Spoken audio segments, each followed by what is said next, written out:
Here. Mayor Lee. Here. Thanks for being here, everyone. We need to remind Kay she comes after Donna. That's just the one thing, the one reminder. Hey now. Thank you. Well, look at there. Citizen comments on any item that's not on our agenda.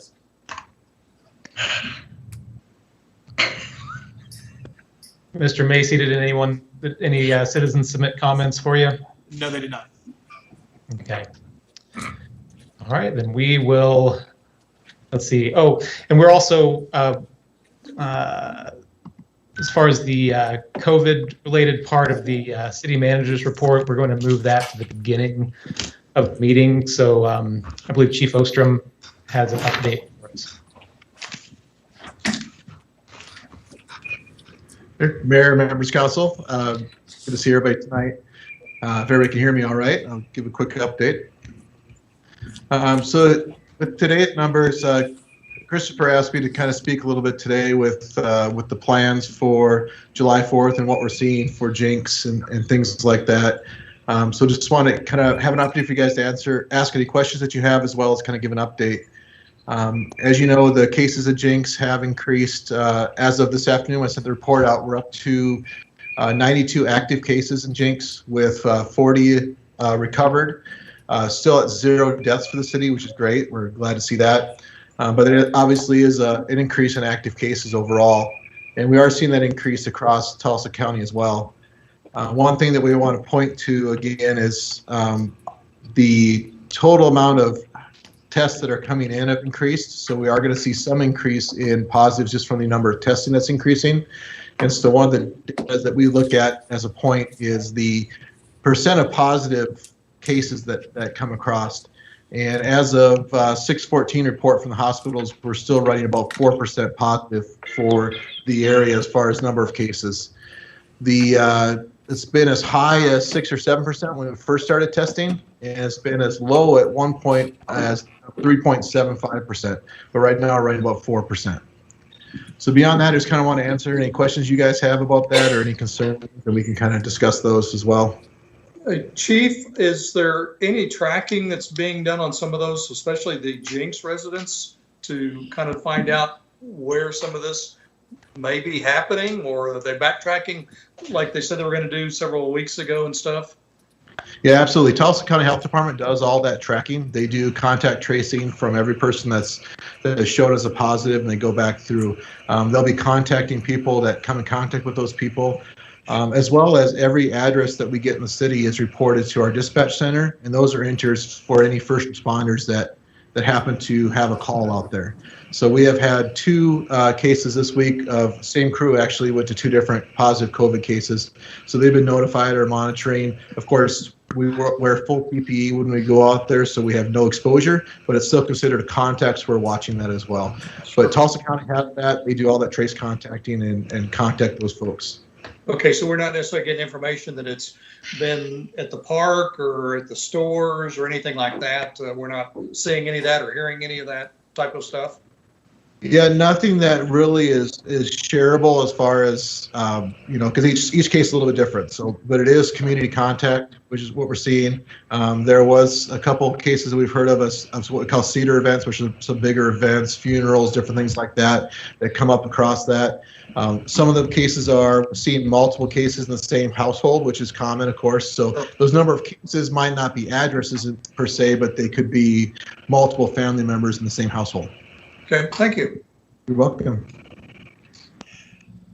Are we seeing an increase in hospital bed availability or anything like that? Are we tracking that, taking a closer look at that? Yeah, absolutely. That's another report that's including you guys as a command staff update that we send out, and it does show the availability of beds. And we are still seeing, when I was looking yesterday, looking at respirators in general, there was about 400 respirators available, and today's report showed over 500, so there's still plenty of that. This case, I heard some data today about there's 3 floors of COVID beds available. Of those beds, only 3 are occupied.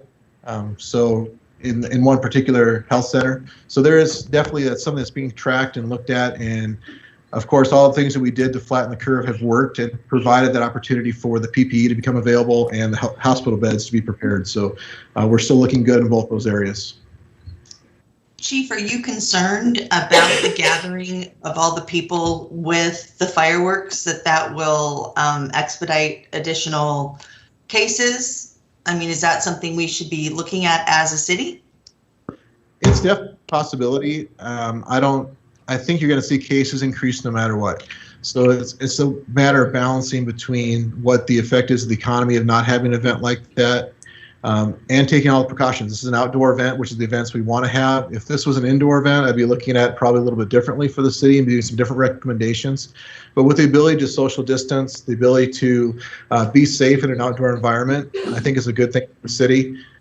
For like Freedom Fest downtown in Jenks, what we're doing for our splash pad has been changed. We've made some accommodations for that. We're still going to have a water event. But for instance, we're not going to have the hoses for the kids to play with.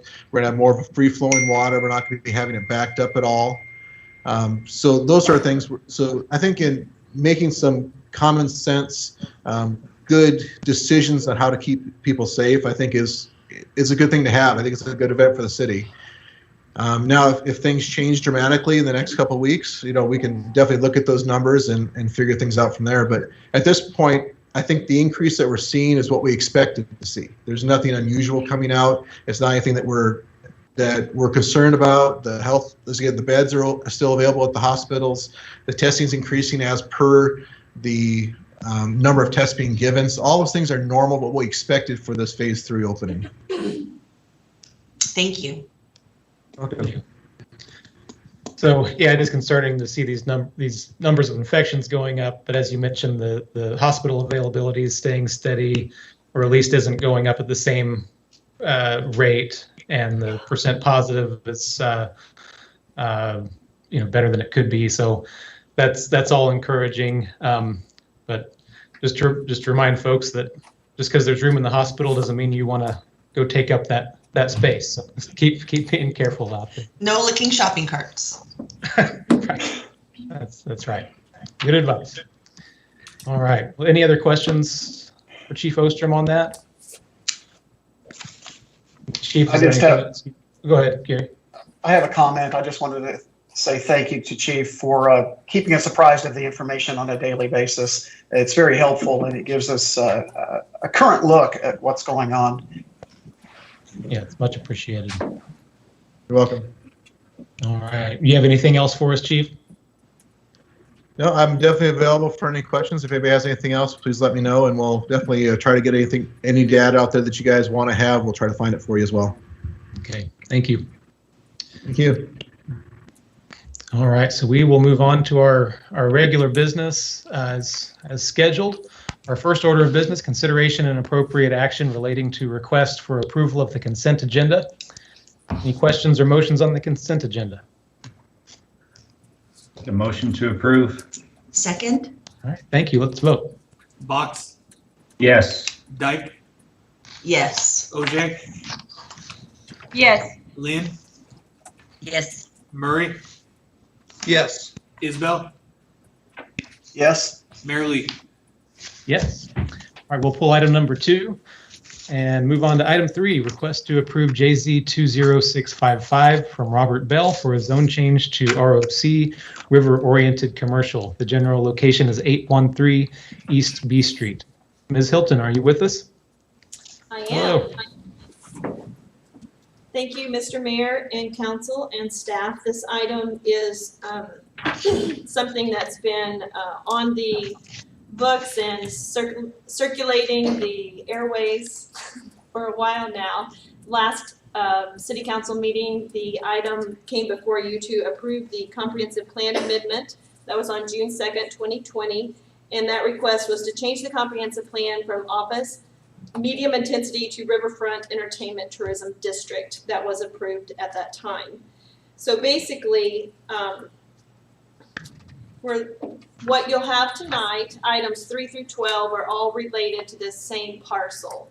So it's called Fiddler Acre, that's the name on the plat, and there are 4 requests. The first one, which is item number 3, is a rezoning request. The second one, which is items 6, 7, and 8 is the planned unit development, which is an overlay zoning on top of the zoning request.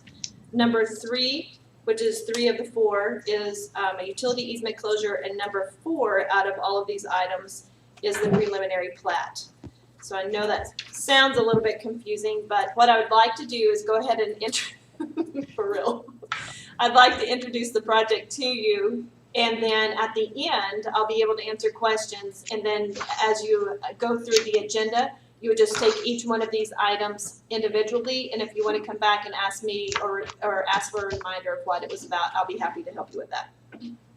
So on page 72 of 254, we're just talking about the Planning Commission and the regularly scheduled meeting on June the 4th conditionally approved the following items. Planning Commission did recommend approval with conditions of the zoning, which is this item, the planned unit development, which they all added restrictions and limits, which does add restrictions and limits of use. They also approved the utility easement and the Fiddler Acre preliminary plat. If you look down at the bottom of page 72 or 2 of 13 of the staff report, it says intended use. So this request is to change the zoning from office to ROC, and that would be to allow for an office or a restaurant use. If you turn the page 73, it says right there, current use is office medium, or I should say current zoning. So there's no building or structure on this property at this time. It was previously zoned residential single family and had 2 homes on it. Those homes have been removed, and the current zoning is office medium. They are requesting river-oriented commercial. I did say to Planning Commission, and I would say it to you, I would not recommend approving the zoning without approving the planned unit development. There would be 2 separate decisions, but I feel very strongly that just approving a straight zoning to ROC does not provide the provisions that you would get and the restrictions that you would get through the planned unit development. So just keep that in mind, that if you choose to approve the zoning, I would, staff strongly recommends that you also consider and approve the planned unit development that would come after that. The proposed plat is called Fiddler Acre. The general location is 813 East B Street. So this is going to be north of B Street and west of Riverwalk.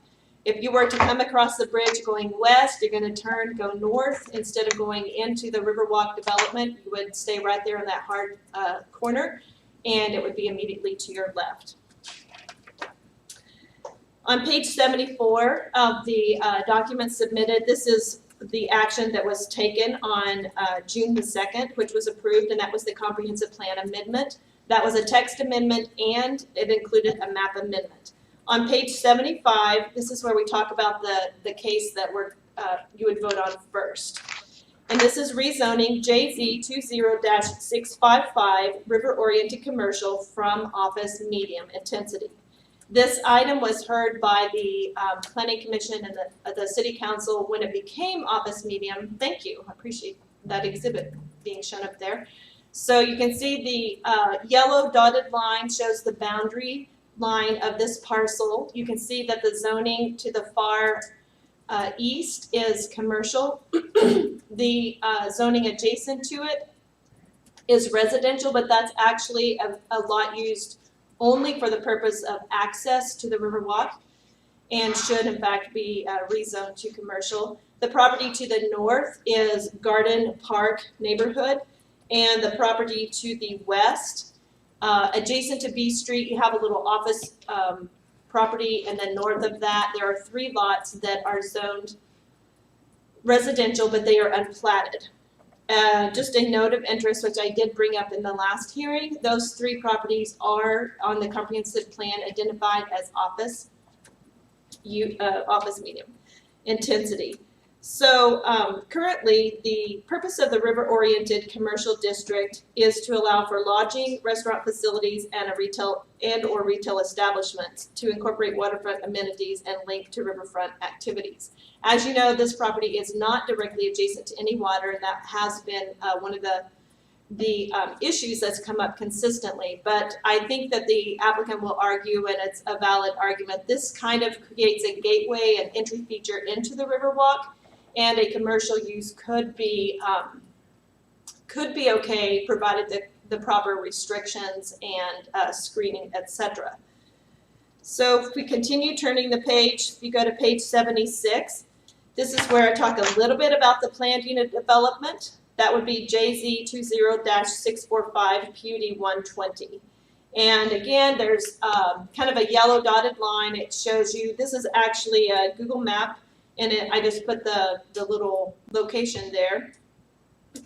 So what the applicant is asking for in that PUD, he's going to restrict the uses. So river-oriented commercial, like I just read, would have allowed for several items, but this particular planned unit development is only going to allow for an office, which is currently allowed, with the addition of a restaurant use only. Nothing else that would have been allowed in a regular ROC is allowed in this planned unit development. At this time, the planned unit development has a site plan, and on that site plan, there's a 5,000 to 6,000 square foot restaurant location. And basically, it's located along B Street. The parking would be on the north half of the lot. And let's see. There are accesses along B Street and along Riverfront Drive. And I think whenever, I'm going to backtrack to page 5 there of the 13, but when you're considering rezoning this property, I want you to ask yourself, is riverfront oriented commercial a good fit for the intersection at B Street and Riverfront Drive? Because that's the decision that you have to make, and those are the parameters that you have to make it. Is that a good fit? And then when you think about the planned unit development, PUD 120, is that a good fit at the intersection of B Street and Riverfront Drive? And does it provide enough protections for residential citizens? And it says, see the Planning Commission comments. So the question is, when you're looking at it from a planned unit development perspective, if it were straight zoning, there would be multiple things that could be allowed. But if you put the planned unit development, it is going to restrict it to 2 uses only. The item also that you will look at this evening is the preliminary plat. And as we've discussed before, a preliminary plat is a technical document. It shows the boundaries of the property. It's going to show the utility easements, where the city may put their utilities, where the other technical advisory groups or public utilities can put, private utilities can put their lines and etc. And it shows just some very basic, very fundamental facts. These are filed with the county of record, which would be Tulsa County in this case. It usually says where there's limits of access and limits of no access. The other document that you'll be discussing and making a decision on is the utility easement closure, which is ROW-UEC 20-74. That's the case number on this. Currently there is a PSO overhead line and a water line that cut across this property. Currently there was an easement filed, which is indicated in yellow there. However, the utilities didn't quite make it into the actual easement. So the applicant is asking to vacate that easement and dedicate a new easement, as you saw previously on the plat. So with all that being said, during all the hearings that we've had, including the comprehensive plan, there's been a lot of discussion on traffic, on music, delivery trucks, customer activity, and the potential for loud noise. There's been concerns about the peace and tranquility of the neighborhood as it exists now and what it may or may not be if something were developed other than an office. Pollution, drainage, property values, and many other things. There were about 7 citizens who showed up to speak at the Planning Commission meeting. The applicant, the straight zoning would allow for multiple items. If the planned unit development is put on top of that as a restrictive overlay, it takes it down to only 2 options. The site plan that is included in the planned unit development includes the location of some of those things. So let me go through on page 9 of 13. These are the staff comments, and I have also incorporated these comments from the Planning Commission And in the future, I will try to separate what staff said and what planning commission said for your convenience. But basically revise any PUD language that the city council adds tonight, and make sure that any language that's in there, the applicant needs to make sure that it meets staff comments and planning commission and city council. So all that would need to be included. The screening, add landscaping adjacent to the fence, include evergreen trees to prevent sound leakage into the residential neighborhood, and protect neighbors with screening shrubs, trees, etc. So I've talked to the applicant a couple of times. It is not currently included in the PUD. The applicant can share his opinion on that when he has his chance to speak. I still believe that the trees would be a good approach to add an extra layer of buffering. With that being said, I also spoke with the city engineer today, and the placement of those trees is very critical. You don't want them too close to the fence because you don't want them disrupting the footing, or even if you have a different style of fence, you don't want it disrupting and causing injury to the fence. So that could be very critical. Screening should provide security and noise protection. That's more of a statement than a request. Staff believes a masonry fence or viable sound buffering screening. So the reason that I added that comment, I do believe a masonry fence probably is the best way to buffer for sound. I'm going to state that I spent several hours this morning, and I even had Brandon working and searching for information on sound buffering, and there's a lot of information out there, and a lot of it is hard to decipher. I think the product that Mr. Bell will submit to you probably has pros and cons. It does, their primary purpose is to buffer sound, which is a bonus. I did speak with Mr. Davis from the Planning Commission because he had some strong concerns, because having worked for the city of Tulsa, they installed many sound barrier walls, and some of those were not efficient and did have issues. So with that being said, I want to say at this point, and I may reiterate it again later, if you require a masonry fence, that will require any builder / developer applicant to have it structurally engineered. Building a masonry wall that is 8 feet tall is not the same from a design and build perspective as a fence that you have seen submitted. I had suggested, and I believe that it is a good idea, to move the building setback to 10 feet along the west.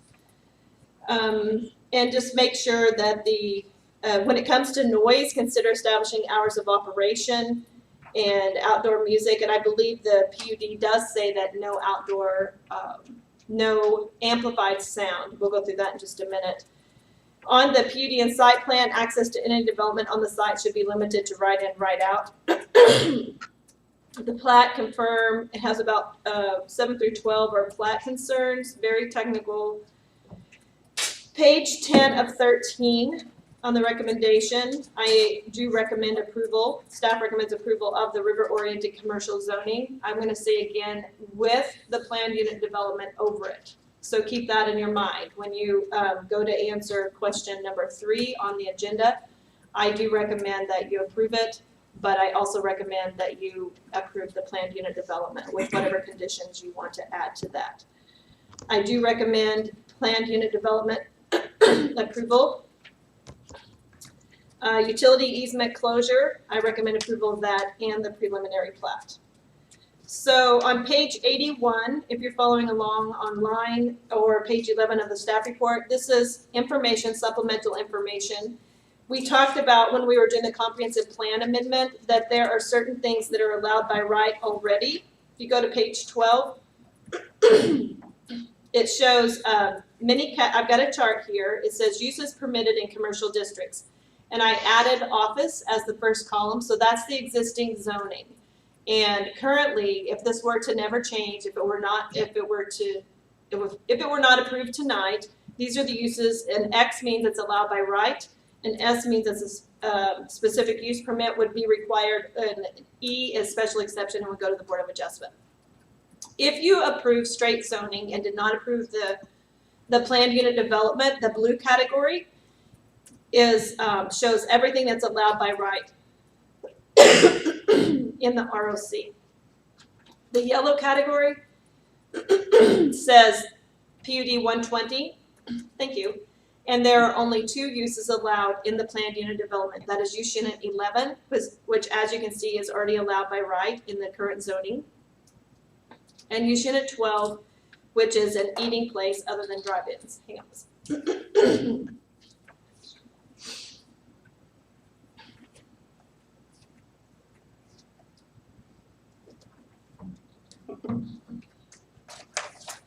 So we'll keep going.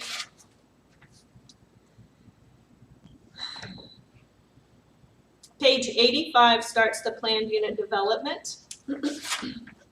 So this is a photograph. This does not mean that if a restaurant were built, it would look identical to this. But what it does mean is the applicant is suggesting that a restaurant should be full brick. It should look like something built around the early 1900s, and it should have some seating outside. The planned unit development says that that seating would only be on the east, which is adjacent to the drive aisle that would take you into Riverwalk. So on page 87, talks a little bit about the PUD. It does require, I'll read on page 88, it says, any alternate site plan or building elevation will be required to be approved through a major amendment to the PUD. And I think that's a very critical item to remember when you're thinking about whether or not you will or will not approve the planned unit development. If I decided to do a 15,000 square foot restaurant, that's a significant deviation from what has been submitted, and I would have to come back to City Council. There would be a 300-foot radius. The neighbors would be notified. There would be a 20-day notice. There'd be a sign put up, and we would be right back here having another conversation about whether or not this is a good fit for that area. Page 89 kind of talks about the PUD standards, and this has been modified. Mr. Bell modified it after the Planning Commission. Again, I will say that it's not exactly what I had asked for. I did ask for trees and things. We'll keep going. On page 90, talks about the 8-foot high Simtech EcoStone product. And there is a sample of that listed. We'll get to that in just a little bit, but I just want to tell you, when you're looking at the site plan, and I'll point this out as we go, and when a site plan comes up, I'll show you what Mr. Bell is proposing in this planned unit development. The entire north boundary, 132 feet, would have an 8-foot high Simtech EcoStone product. That's fine. That'll work.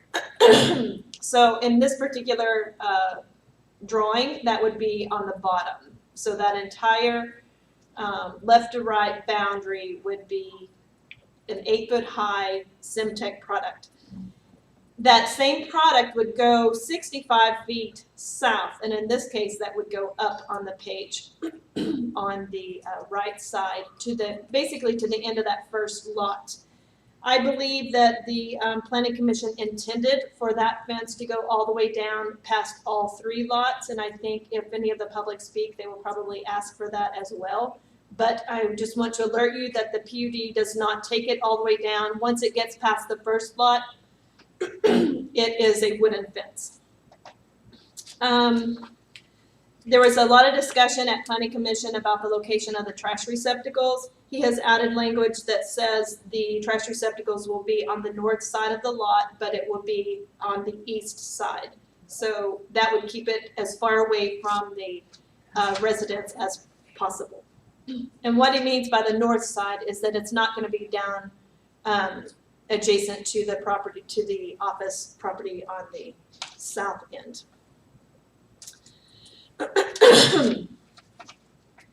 I think that is pretty much all I had to say about the planned unit development. Again, I'm not going to talk a lot about the easement. I recommend approval. It's a technical document. It gets things in line for development, regardless of who it is. And the plat is also a technical document. I know that there are drainage issues in this area, and as I have stated previously, those are taken care of. Drainage, there has to be a hydrology report and submitted. The city engineer goes through that thoroughly. It's looked at, where will the drainage, where will the water go, where does it go now, where will it go in the future. You cannot cause adverse impact, but that discussion is not really part of a land use discussion. So with that being said, if you have any questions, I will be happy to try and answer them. Thank you.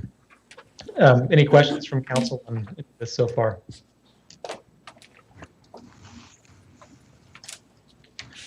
Not Well, very much. on the trees, you said that there was the screening was not included in the PUD that as staff would have wanted, as the planning commission approved. Can you elaborate on that? We had talked, my recommendation was a row of evergreens, I believe, on the north boundary specifically, and that would just be a second layer of buffering for sound, and that has not been included in the planned unit development for landscaping. That's, I think Mr. Bell feels like if you have I'll let him talk. He can decide. He can tell you what he thinks about it. Okay.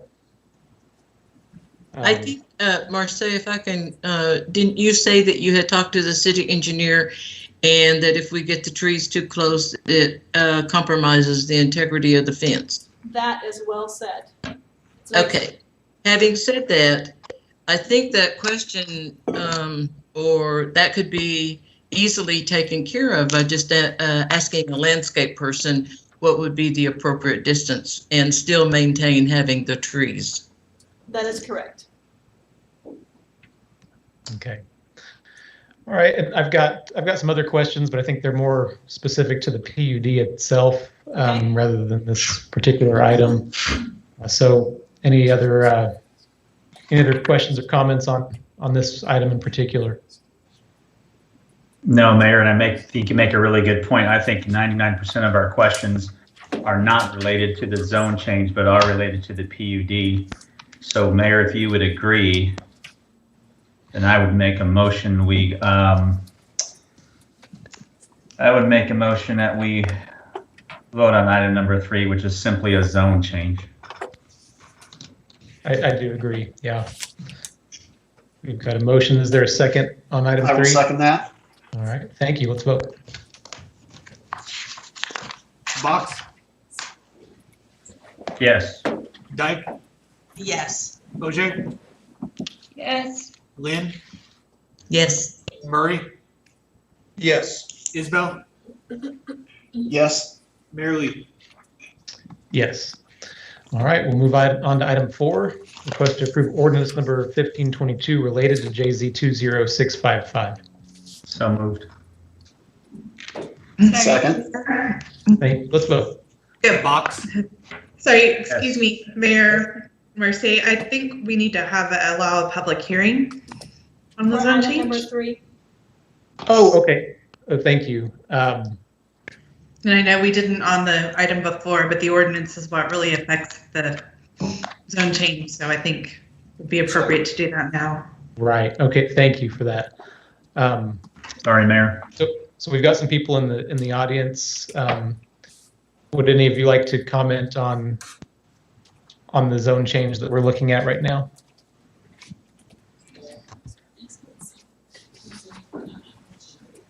Yes, sir. And you can also comment on the PUD when we get closer to that as well. Okay, that's my, Mr. Mayor and Councilman, the council, exactly what are we at the point where we are discussing the fence and the barrier, or is that the next point? That's the next. No, not yet, sir. Thank you. All right. Would anyone else like to comment on the zone change in particular? Okay. All right. So did we have a motion on item 4? Yes, sir, we did. I'll make a motion to approve item number 4, ordinance number 1522. Okay. Second. All right, thank you. Let's vote. Box, Yes. Dyke, Yes. OJ, Yes. Lynn, Yes. Murray, Yes. Isbell, Yes. Mayor Lee. Yes. Item 5, request to approve emergency clause for ordinance number 1522, making it effective immediately upon passage. So Motion moved. to approve item number 5. Second. All right, thank you. Let's vote. Box, Yes. Dyke, Yes. OJ, Yes. Lynn, Yes. Murray, Yes. Isbell, Yes. Mayor Lee. Yes. Item 6, request to approve JZ 20654 PUD 120 from Robert Bell for Plan Unit Development 120 Fiddler Acre. The general location is 813 East B Street. All right, so Ms. Hilton, you walked us through that pretty well. Do you want to hear Does from anyone the applicant? Sure. First, does council have any other questions for Ms. Hilton before we hear from the applicant? No, sir. Okay. And I was curious about the fence. You mentioned that it wasn't masonry all the way down the property line there. Can you tell us a little bit more about that and what staff has requested? What the applicant has proposed squares with that? The way that zoning code reads and the way that the uses are currently, the entire west property, even though it is designated in the comprehensive plan as potential office in the future, they are residential uses and it is zoned residential. Therefore, I think that the Simtech type fence or masonry, whatever you decide on, should go all the way adjacent to those all the way down to the OM. Once you get to the OM, I think a wooden fence is probably fine. But those parcels are used as residences and they are zoned residential at this time. Okay, thank you. All right. If there are no questions for Ms. Hilton, let's hear from Mr. Bell.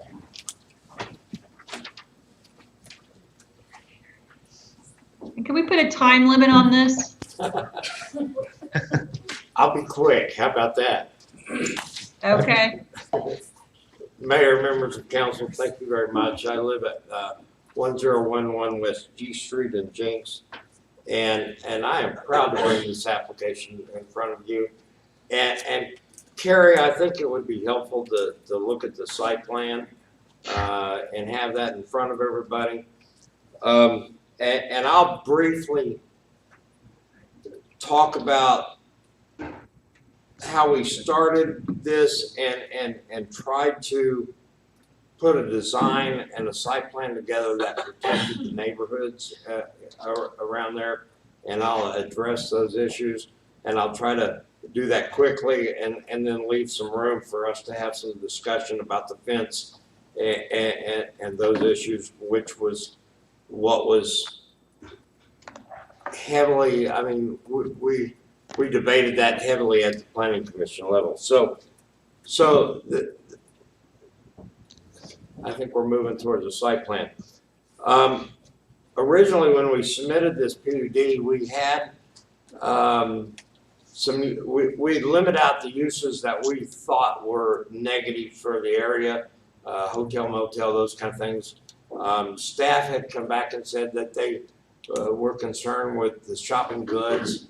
And so we revised that to what is submitted to you tonight, that we only allowed for the restaurant use and the office use that was customarily that was already approved for that site. I also put in the PUD that shopping goods associated with the restaurant or interior to the restaurant, and you'll see that people think of Eskimo Joe's, they have hats and shirts and those kind of things, and that's in the store. That's an accessory use to the restaurant, and I listed that in the PUD. Also the concern with noise coming from the restaurant, with the only outdoor seating located on the east side. You've got the building in the way, which will help it tremendously. But then to further restrict it, that there is no amplified sound related to that. So there's no music outside that is amplified. There's no speakers or any of that. So that's all eliminated from that property. The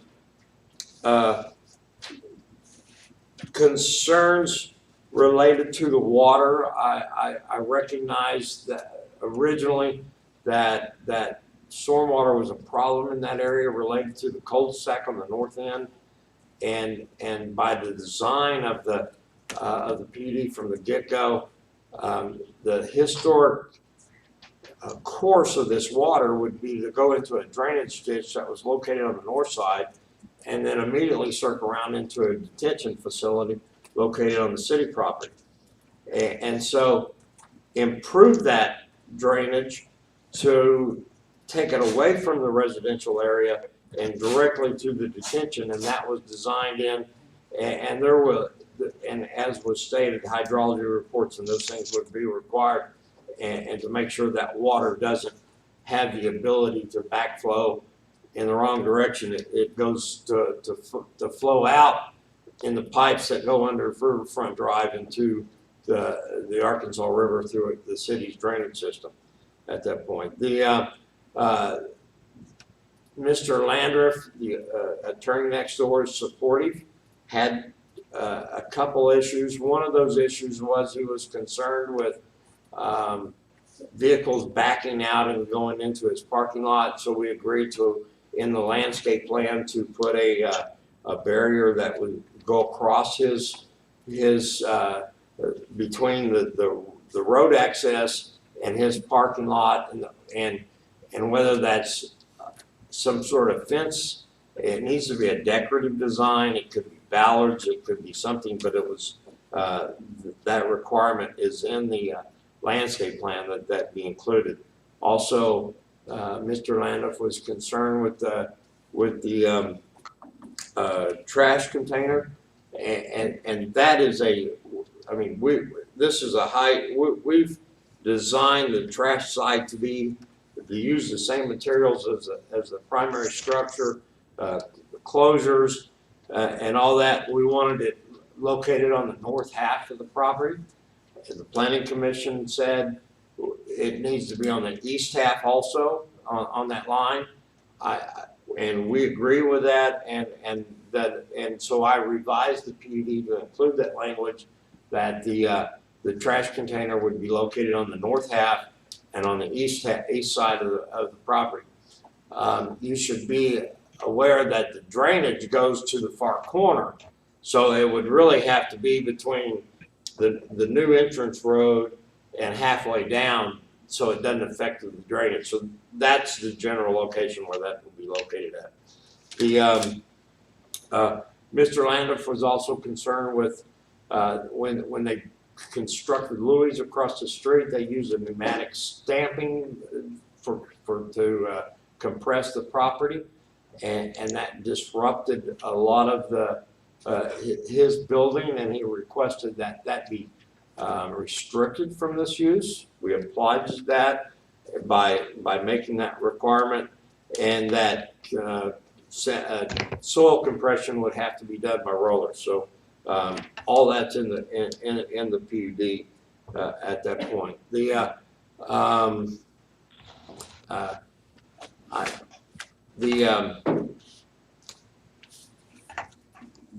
other was lighting.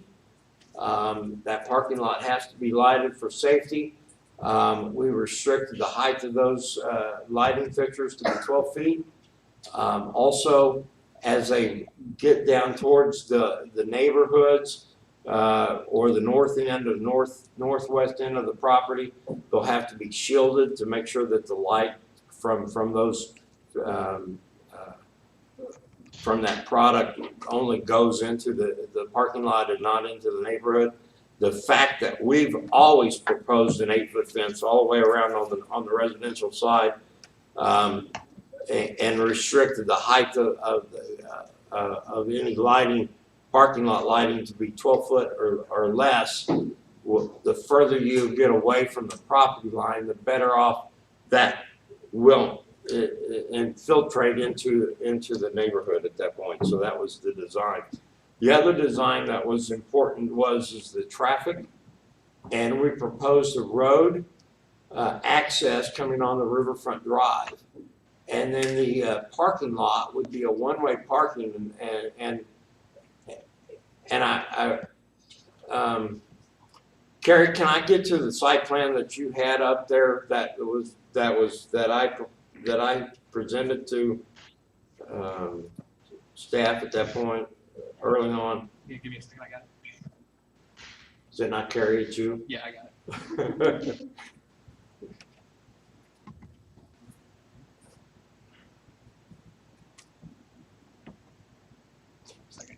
There we go. Okay, so if you can see, we put in a right in and a right out from Riverfront Drive, and then the entrance 100 feet away from the intersection on B Street. People that utilize that parking and go down there will have to go to the point located at where that arrow's at. There will be a stop sign, and they'll have to make a choice whether they make a right and go completely back through the development, or immediately just make a left and go to the Riverfront Drive to the street that connects to the intersection. That whole design was to help facilitate the traffic to go to the intersection and off of B Street. Instead of having 2 points of high activity level, we just have one. So that was the purpose of that, and I think that will be very successful in that design at that point. So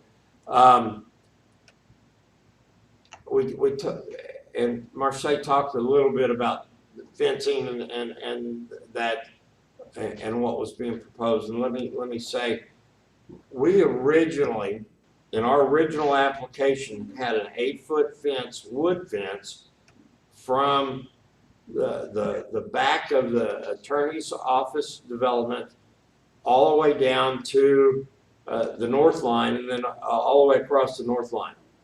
We also, at that time, had in the plan evergreen trees located at the required spacing or the minimum spacing required, as recommended along the north property line. At the Planning Commission, the neighborhood gave no credibility to those evergreen trees, and the Planning Commission gave no credibility to those evergreen trees, and so therefore, what they did talk about was they wanted a masonry fence, and there's where we started debating a little bit about the masonry fence. So what I did was find a product that looked like a masonry. It's a rock fence. And as Marseille said, it's a Semtech fence. It's 8 foot tall, and we'll locate it, and we're proposing to locate it all the way across that first lot. And that is because those and the owners of that lot are in the hearing room tonight. They were adamantly said that they would never take that to office. However, I've talked to the person that owns the middle lot, and I've talked to the person that owns the lot right behind the attorneys, and both of them have talked about utilizing and the improvements that this would do and utilizing those properties as office. So therefore, if we put that Semtech fence across those properties, we're not going to want to remove it. It doesn't bode well for the long-term I mean, this fence that we're putting up has a 25-year warranty that nothing has to be done to it. And we could purchase and increase that to a 100-year warranty if we want to. So what that's telling you is what you get, what you see, that's gonna be there. They say there's no maintenance necessary on this fence. And this fence it raises the cost of this and doubles the cost of our fencing bid in that area. Okay, Ms. Bell, can I interrupt for just a second? Yeah. Okay, is this fence going all the way around the property? It's consistently the same type of fence? No, or are you just talking about the one side of the deal? No, I'm talking about the 132 feet on the north property line. The rest of the only properties that require a fence are the 3 properties on the which would be the west side, which is the bottom of your site plan, and then the rear property line, which is 132 feet. Those properties currently abut up to residential areas and require by code a 6-foot fence. And we've, in the PUD, we upped that to an 8-foot high wood fence. And then after our planning commission, I've revised that to be an 8-foot high, the Semtech rock wall, which would include the first 65 feet from the northwest corner of the property and the 132-foot back line. The other residential, does that answers my question. Can we just hear from other people in the audience at this point in time? And then you can come back if we have any questions. Yeah, I'm good with that. I would just say that recognize that 130 feet left, those 2 lots, would still be 8-foot high wood fence, and the entire site's going to have a landscaping plan.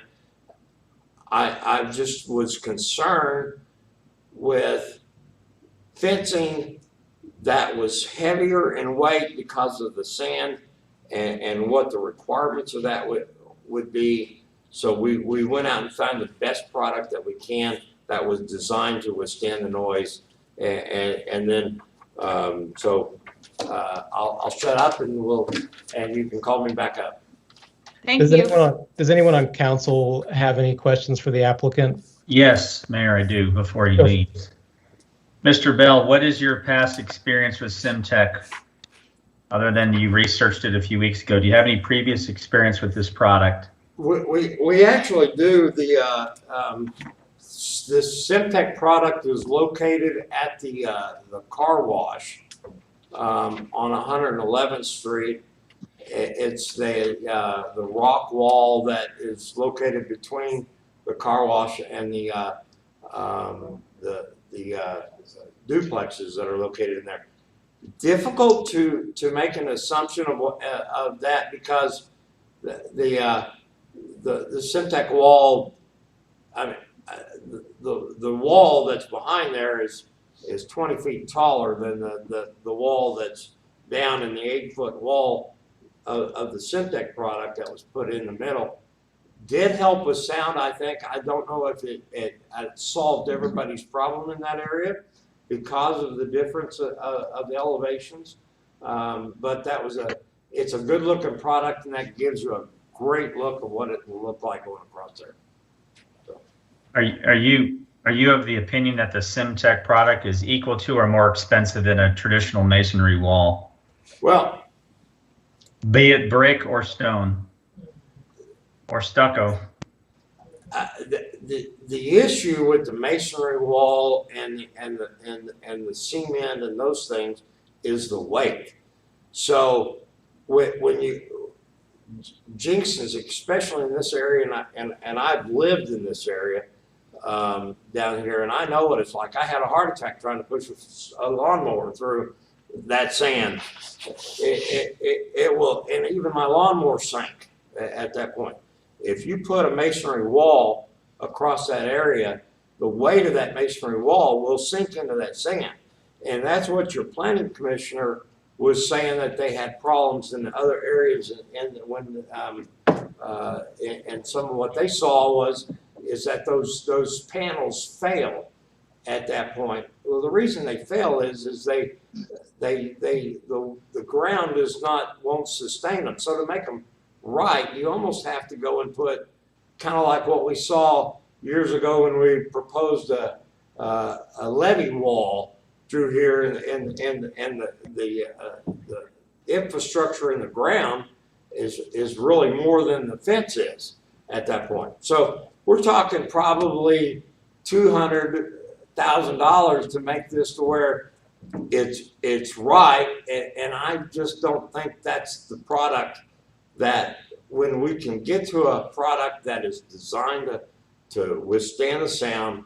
It says that 98% of the sound that's generated from traffic will withstand. The building is located over a half an acre away at that point, and the sound from that building is any possibility for sound from that building is located on the other side. There is delivery trucks, but those trucks would be similar to the traffic that was located on that would be located in the parking lot. So I just think that this Syntec, and I have pictures of that product if you want to see them. It's in their packet. Mr. Bell, Yes. I have two questions for you. Actually, and in a statement. Number one, do you know the decibel blockage that this fence does? Like, I know masonry is a 60 decibel block. Second one is the masonry fence is located at 5th Street, 5th and B Street. I think it's 5th and B, 5th and C. That is very well done and has had no problems. It's at the Jenks Early Learning Center. And the third one is the decibel block that I wanted to know, because I couldn't find anything in the literature in regard to doing a comparison between the decibel block. Like the wooden fence, there's 25 decibel block with the wooden fence, whereas you go to the masonry, it's a 60 decibel block. We're not worried about the building as much as we're worried about the cars that are in the parking lot. When you look at the parking lot that you're put in the back of the building, I tried to count all those spaces, but I couldn't tell if it was 40 or 50. But that's a lot of traffic that we're putting on that neighborhood. So I think that we need to look at the most effective way to protect that neighborhood, which is masonry. There is no problem with the masonry fence. I actually went down there and walked that masonry at the Jenks Early Learning Center and untouched it. And it is extremely well done. I didn't see any problems with the building or of the sinking. Yes, we live in Jenks. I know that. And we live on a sandbar. Everybody up here has heard me say that 100 times. But there is a way to do those fence and make it effective. Can we go to the product, because the wall that we're proposing to do this talks about it reduces the noise up to 90, and I think their literature says 98%. It doesn't say. But it doesn't talk about decibels. So the and by policy in the city of Jenks, they've kind of landed on the fact that the activity levels on commercial properties, they wanted to be reduced to a 65 decibel at the property line on the commercial development. That criteria is in place for Riverwalk already. I don't know. I'm absolutely sure that when there's a live band over in Riverwalk, that isn't met at that point, because we've dealt with that for years. At that point, however, this Syntec wall is a product that will last longer, be under more, it is easier maintenance related to graffiti and other things. And I think has as many pros as a full masonry type wall at that point. And this would be masonry on both sides. So I'm still recognizing the area and what we're trying to improve and what we're trying to do. This product, I think, supports what the city of Jenks is looking for. It supports the commercial developments in the area, and it supports the. It's a good way for the commercial developments to step up to the plate and put in this product without going broke in the process. So, and doing something that may or may not improve. And if we're talking, I don't know the decibel levels, but 98% of road traffic, this fence takes care of. I think is appropriate. Okay. Thank you. Did you have anything else, Councilor Lynn? Yeah, do you know anything about the warranty? We see that it has a 25-year warranty, but all warranties have exclusions. Do we know anything about exclusions related to the warranty on this fence? This fence is, and I haven't found another fence that goes in and says, we'll do a 25-year warranty plus, and they said, if you want to pay for it, we'll give you a 100-year warranty. What that tells me is that this product will stay the way it is when it's put in for years to come. Right, but Mr. Bell? Oh, go ahead. Go ahead, Kate. Sorry. Go ahead, Kate.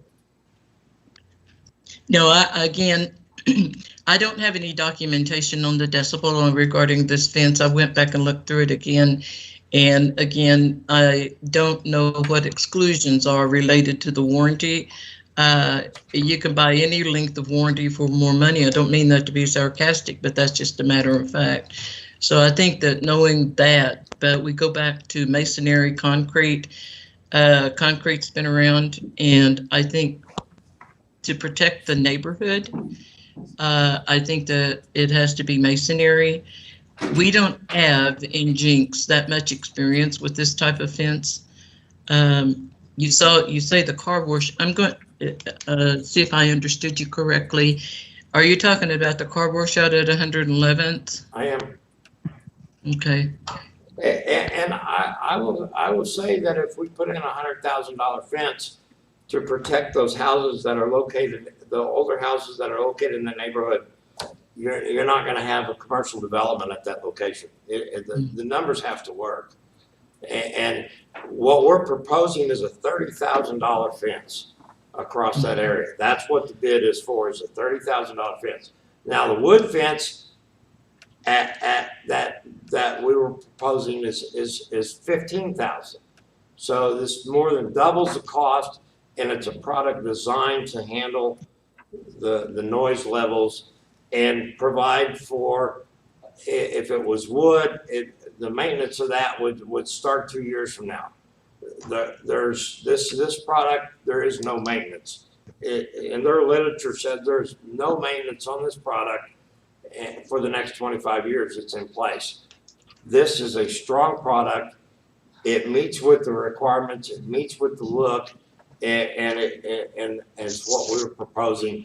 And it's a product that could be utilized in other areas of the city without getting into the cost and the understanding. Now, when you talk about a neighborhood that builds a 3-foot masonry wall and a fence on top of it, they spread that out towards on 300 houses of that neighborhood. The cost of that is incurred divided by 300. And in this instance, we're saying we want this, all the development of this property to be located on the south half, and we'll do parking. Well, if that wasn't the case, and I could have buildings on the south half or on the north half, then I could maybe the project would warrant maybe a stronger fence or even a taller fence at that point. But in the same area, on the same parcel of land, we're going to put a cement slab for the building. So what's the difference in putting a cement slab for the building and putting up a masonry fence to protect the neighborhood as best we can? A 40 by 50 foot area versus 200 and or 230 feet of foundation. Yeah, you know, let me jump in. I'm going to help you out, Kay, because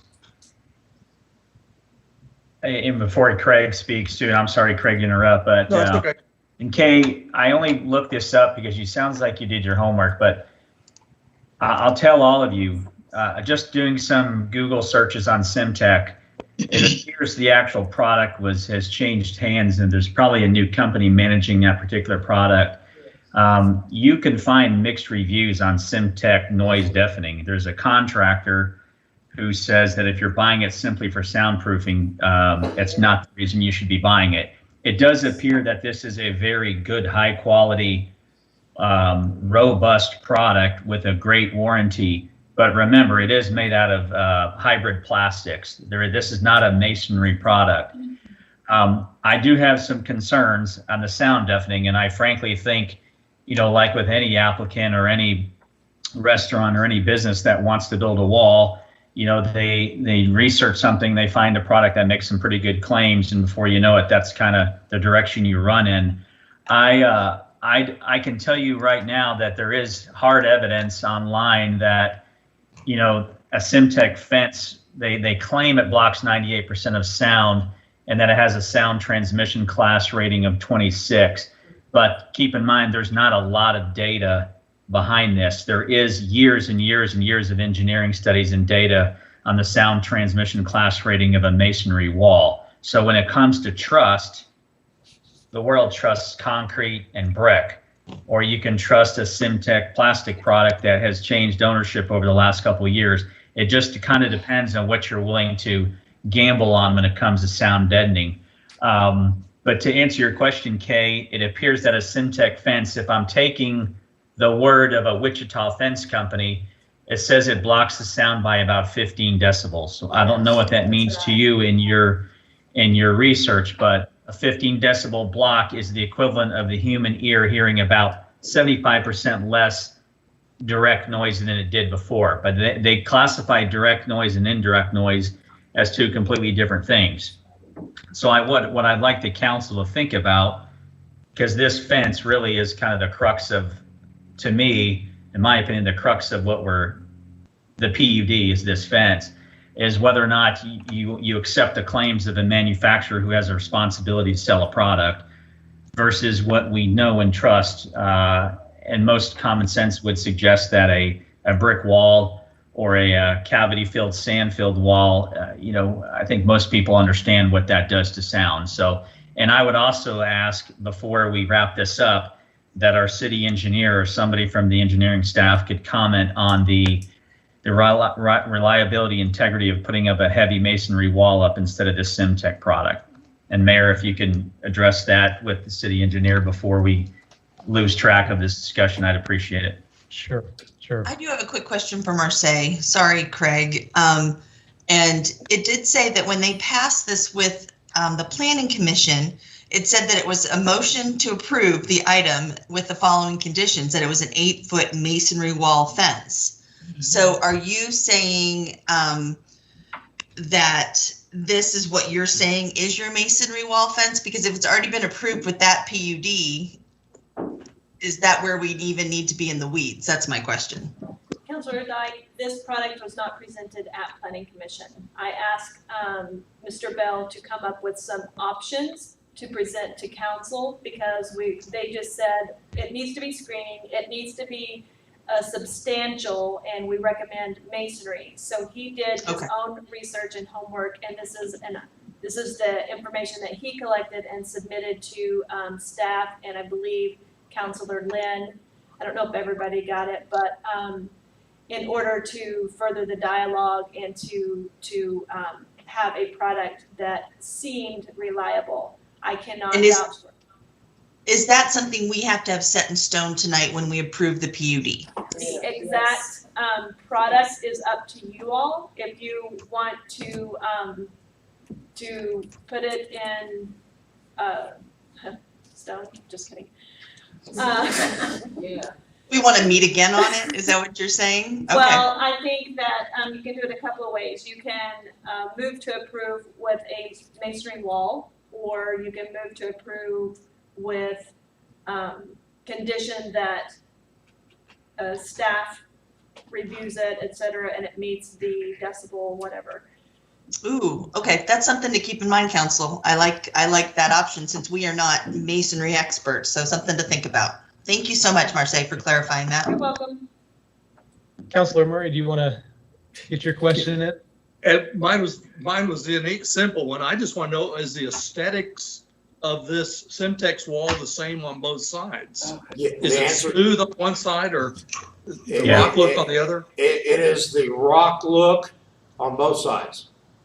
Okay, that's all. I just was curious about that. Thank you. Okay, and I agree with Councilor Box. It would be good to hear from Christopher Robinson or anyone else who might be able to address the decibel reduction from the engineering perspective. Mayor, Hello. as far as what provides a better decimal reduction, masonry is going to be better. Especially an 8-foot masonry wall, considering how thick it will have to be. Are there types of masonry that are more effective at that than others, or do you know off the top of your head? They're all about the same. Okay. It really depends on the surface of the masonry. A more rugged surface is going to be better than a smooth surface. So smooth stucco is not the best. Okay. What would you recommend for this purpose as far as a specific material? It's without actually having to be able to review what was submitted by Mr. Bell, I can't compare it with the masonry structures I know. Okay. Okay. And Mayor, real quick, Mr. Robinson, are you aware, is for the sound transmission class presented as a numerical value, is the higher number better or is the lower number better for sound transmission class? Are you familiar with that? I have to refresh myself. I hadn't looked at it recently. Well, Mayor, I found a presentation online from where it shows the nominal thickness of walls and whether or not they're filled with grout, they're hollow, filled with sand, or whatever, they're solid block. With sound transmission class ratings we can provide to the city engineer, but I think there's no doubt, and most of us who've been around walls, and I've lived inside walls and barriers my whole life, the U.S. military would not put a Simtech product up to keep the sound of mortars away. They would put up a block wall and they would fill it with sand or concrete. And I trust the Department of Defense to keep sound away more than I do a restaurateur. They know their stuff. And that's where I really like that option that Marseille gave us, you guys, of just, once we hear from everybody, if we decide to approve it, approving it with giving staff that option of what is to working with the developer on what is the best sound proofing device, because we are not experts in any way, shape, or form. We can pretend we are. Yeah, I think that's a good point. Mr. Carr, you appeared on my screen. Looks like you have something to. Yeah, Mayor, I'd like to kind of weigh in here a little bit because I don't know if anybody knows what Chris's background is, but he's more of a geotechnical guy, and I wanted him to kind of address what the foundation might be and what the ability to be able to build a masonry wall in these soil conditions, what kind of considerations that would have to take. Besides needing a geotechnical investigation, but with the soft sands area, you're looking at a beefed up foundation, or pad footings if they're doing columnar style. And definitely would have to be structurally engineered by a structural engineer for the wind load alone for a long flat surface. Okay. All right. Any more questions for staff before we hear from some of the folks in the audience? But I think that listening to a structural engineer and bringing that to surface is excellent. Again, here's my comment again, we do live on a sandbar. And I think that masonry, is where I go with this, and having a structural engineer will make it sound and it'll protect the neighborhood better.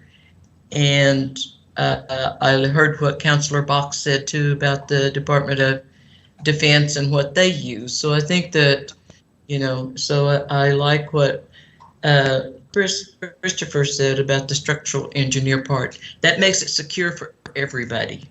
Yeah. I've got a discussion point I want to talk to council about. With regard to the residential properties surrounding potential future use of office for those two homes that are residential. Do we need to consider masonry for those two homes? Because they are homes. We can't predict what the future is going to be of those two properties. I think that you're going to hear, if I can answer that probably for you, get Councilor Isbell, because I spent Saturday down there with them, looking at the parcel of land and how the lay of the land was at this particular time. And they will speak to that when they have a chance at the microphone. And they want the masonry. Okay. And they will say that. I need to ask a question. I don't know where this question or where it goes to, having been down there Saturday. Previously, I've talked about a trench. Actually, it's basically a ditch. The ditch runs parallel to the north side of that parcel of land. The high point is at the foot of the levee, and the low point runs water into the cul-de-sac. Now, I know that Mr. Bell spoke about doing a retention pond and doing that, which will be great once it gets done. What I need to find out here, again, I don't know who to ask, how are we going to protect that neighborhood since they already have a water problem and a shedding problem with that ditch from the levee? When they start, because when you get to the back of that parcel of land, it's about, I'm going to say, a half a foot to a foot higher than where one of the homes are that butts right up to that area. So there's going to be shedding before we get into getting the retention pond once they start disturbing the landscape down there. So I wanted to get something on record as far as protection from water shedding until we get that in place at construction. I hope I've not confused everybody. No, I don't think so. Chris Robinson, can you speak to that?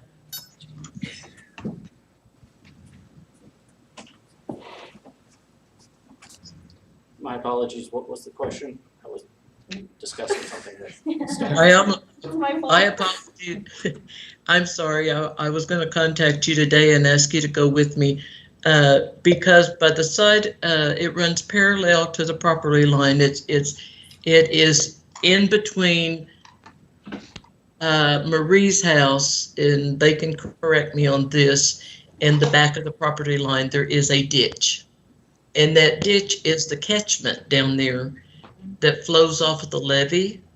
So when it flows off of the levee, it floods the cul-de-sac. There's dirt in the cul-de-sac from the flooding. So they already have water issues that they've dealt with. When we start changing the landscaping of things again for the neighbors right there that where their land abuts right up to this, it's going to create more shedding of water until we get those safety mechanisms in place that Mr. Bell has been talking about in regard to the retention pond. We need to figure out something to protect them during the construction process. or development process?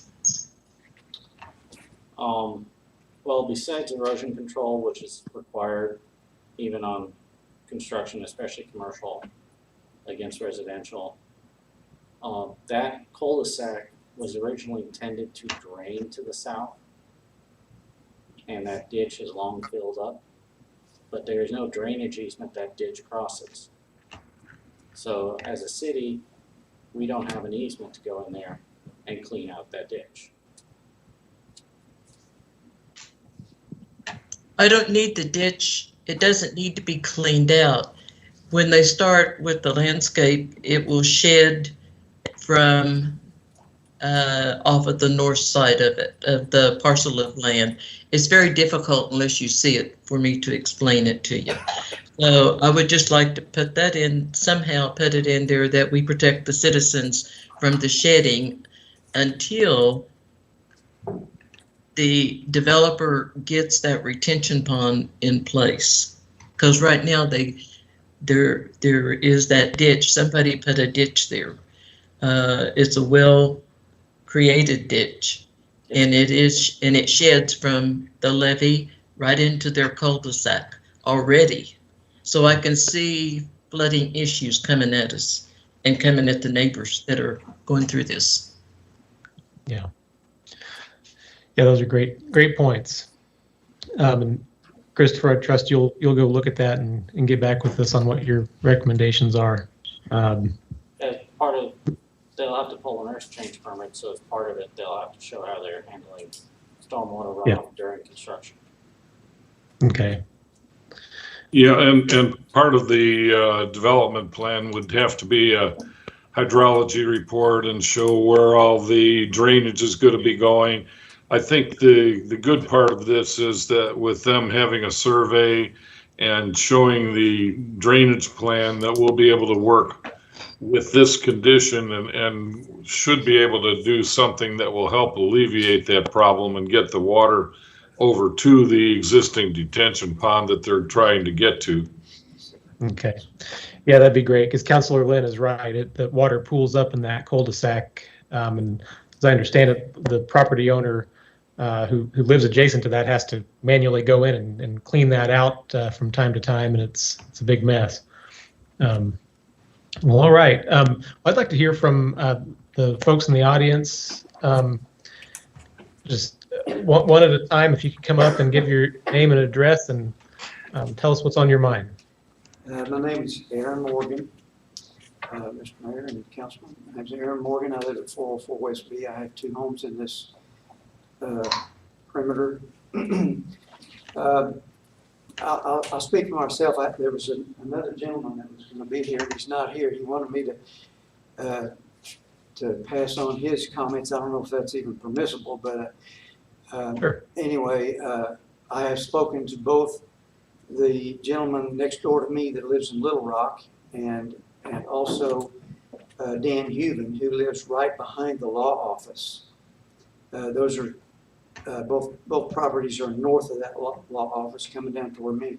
They both said the same thing. They think that the perimeter fence, whatever it turns out to be, should be identical to whatever the rest of the fence is. They see no, and I do too. In fact, for me, it's a different problem, but they see no benefit in having a fence come down the north property, turn the corner, and then stop, because it's got to come to the ground to keep the water out. It's got to come to the ground to keep the possums and everything else is going to come in the yard from the trash containers or from the river itself. I mean, but anyway, that was their comment. My comment, the way it's drawn, is it does show it coming down the north part of the property and then turning up past my lot.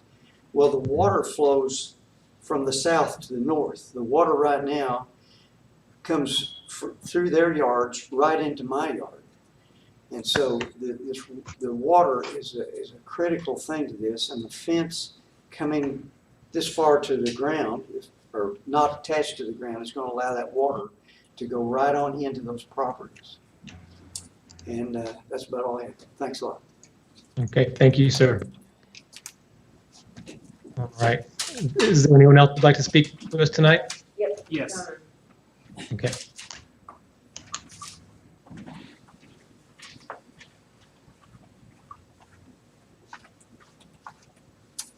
Hi, Hello. I'm Marie Olson, and I live at 714 East E. So I'm at the right near the north end of the property on that cul-de-sac. And I think I had sent a little email to everybody. You might remember reading it.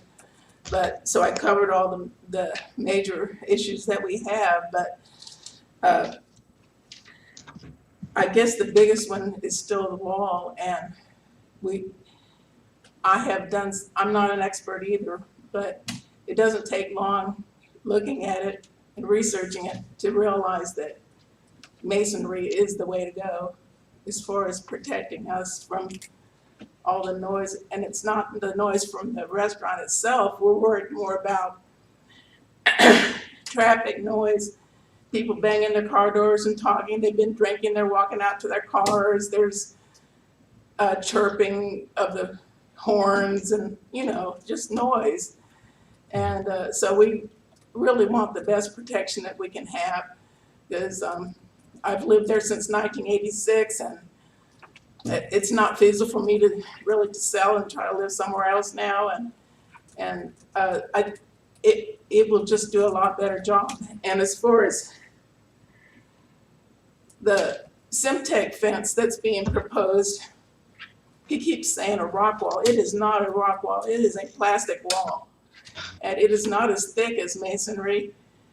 The company has not been in business that long. They changed hands a few years ago, maybe 2 years ago. And the thickness is not as thick. And also, if you really dig into it, there's a few reviews that people put about when they got the fence delivered, it was already cracked, or they got mildew growing on it, and things like that. So it's not a perfect solution. It is just a cheaper solution. We really want the masonry wall with the trees, because that combination will last for a long time and will protect the neighborhood. And it won't just help us that are right by it, but even over on the next street. Because that noise is going to carry over to C Street and other streets around there if it's allowed, if there's no good buffering. And also, he mentioned like graffiti. Well, I just can't imagine that graffiti would be an issue on my cul-de-sac there. So I think that's not even a point. And like I said, the sound that we're worried about is not a half acre away at the restaurant. It's the part that's right up against our fence. Just on the other side of the fence will be all this noise. And then you have fumes and whatever too. And like you mentioned, maybe vermin or water or whatever. We need something that's solid, that goes flush with the ground, that helps prevent anything else from coming through it. I guess that's about all I have right now. Thank you. Thank you very much. All right, who else would like to talk with us tonight? Yes, ma'am. I'm Carolyn Morgan, 317 North 8th. It's the home we own. I don't have anything new to say other than I agree that the masonry wall will be a lot better. The Semtech is plastic, so that doesn't sound nearly as good. And the sound problem isn't a half acre away, like Marie said. It's right behind our homes, behind the fence. And let's see, I think that's about it. And our neighbors did prefer the masonry also, Dan and Eric.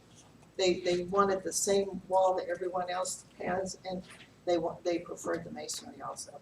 So that's it. Okay. Thank you. Come on up. Welcome. Hi, Mary Nell Hall, 717 East E. And I'm a researcher too, as far as which council member found that lovely stuff about Semtech. But I will tell you there are complaints and reviews. not only about cracks in panels, mildews, it said it bows from the water. So even if you put it down on the ground, it's going to bow, and it breaks if it gets hit by a car. I don't know too many masonry walls, you know, they might crack, but you really have to hit them with a big force where backing up wouldn't be so bad. And as far as decibels go, here's decibels for you right here. A masonry wall, 60 decibels it holds back. And even like they were talking about, the concrete block wall is 50 decibels. A brick one is 40 decibels. I've kind of done my homework here, and I know more than I really didn't want to know. But as far as decibels go, our neighborhood is about 30 to 40 decibels, okay? And actually, traffic and restaurant noises is 80 to 89 decibels. So when I started doing the research on this, I went to actually HUD Exchange Noise Guide, because I thought, well, you know, we're not really expensive in this neighborhood. We could hope for at least what they do for HUD as far as that goes. And they said there's 4 things that they look at when they're trying to do something like this. First of all, is it high enough? So it says it must not have it must be above the sight line in order for the sound to bounce in the right directions. We want the sound to bounce off our roofs and not off of anything lower than that. Is it long enough? If you look, if you go to that website, I couldn't get it printed off in time. There is a picture that shows wherever parking would be, and according to Mr. Bell's picture here, which I pulled up, it looks like they're parking just like right close. I mean, I was thinking, how can a wall even be there, because it looks like it's so close. Anyway, these pictures show you where it is in relationship to where a wall would be, and it actually tells you how many feet away and how it would actually bounce off and where it would bounce off if you would look there. Also, is it made out of the right materials? It says the thicker the material it is, the better off you are. Lightweight materials are easily transmitting sound waves. The Syntec wall, and I looked this up, is 2 inches thick. Okay, the posts are 4 inches thick, and that's not very thick. Okay, also, we wanted to know, this is another thing, so when they were talking about how much of where it would be, okay, according to the HUD regulations, it says that if you want to improve the effectiveness of any barrier for sound in a neighborhood where you have restaurants or you have traffic or you have parking lots or, you know, motorcycles, anything could be coming and going from there, okay, that you need to have a U-shape. You know, in other words, it can't just be one wall here and a little piece there and nothing over here. So what I was recommending, I looked at the property again and said, well, there's a retaining wall down there, there's a grove of trees, there's another wooden fence. Are we going to lose all of that in this? Because we've never even spoken about that. And so when they were talking about the trash, that dumpster issue, from what my recalling of what was said was that instead of being on the north side, it should be on the east side. Okay, if it's on the northeast corner, if there's no retention there where it backs up to, then the smell is going to come around the corner and hit the first house that's right behind that. So that was another issue. And if you think about it, I did try to look up noise ordinances for the city of Jenks, and I honestly couldn't find it exactly. So, but I do want you to know that street noise is 90 decibels normally, just an average street noise. Also that an automobile's horn from only 10 feet away is 100 decibels. Now, obviously, they're not going to be sitting on it, but you get the idea. And a motorcycle is 110 decibels. Now, we already hear the motorcycles that are gearing up back there at the Riverwalk. So can you imagine we would be getting hit from 2 sides on this, which is kind of really rough. So that's what we're, you know, we have kind of, I think you know, we've been back and forth. We have done everything we know to do to try to convince you to protect our neighborhood, and I think you have all gotten the idea, and you realize that something that's flimsy, you know, even the 25-year guarantee, like we said, is a guarantee against what? You realize that those walls that are built down on, it's 5th and C, actually, and they are around, there are 4 houses there. they're around that. I have a picture on my phone, but I don't think you can see it. But if you go down there, you'll see that if you look, you can look down the side, and it's sitting on sandy soil, people. It really is. And you can see that as it goes around all those. Now, at the very corner there, where the alleyway is, it doesn't connect this way, but it does connect all around that. And the cars pull right up almost to the wall. The people there say that there hasn't been that much noise, because of that.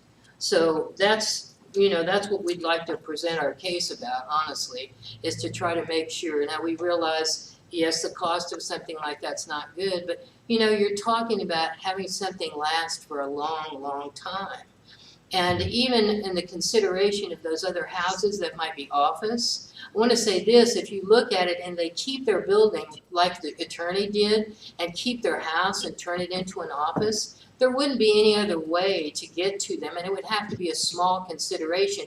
They'd have to use their front yards for the parking areas, so they wouldn't worry about the back, okay?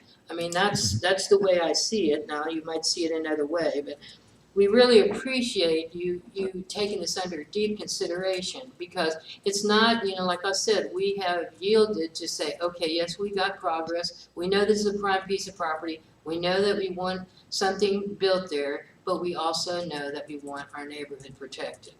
And that's all we're asking for at this point, that it be protected. Thank you very much. All right, would anyone else like to speak with us tonight? Come on up. Welcome.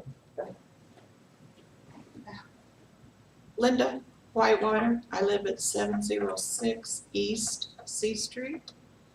I have lived there since 1981, and I'm all for progress. I mean, I heard Louis in that shopping center being built, the claiming and the claiming.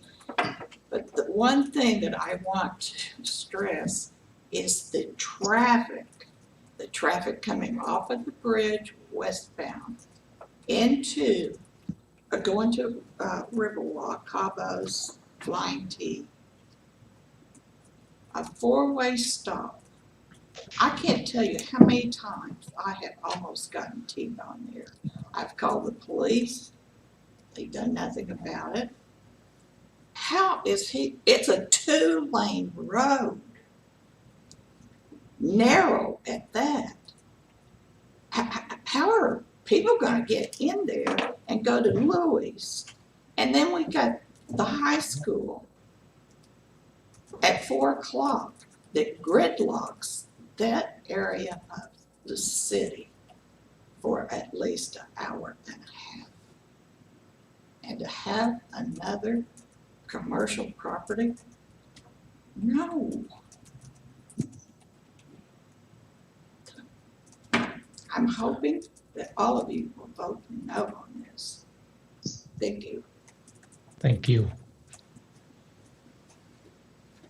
All right, anyone else in the audience who'd like to speak with us tonight? Okay, thank you, everyone.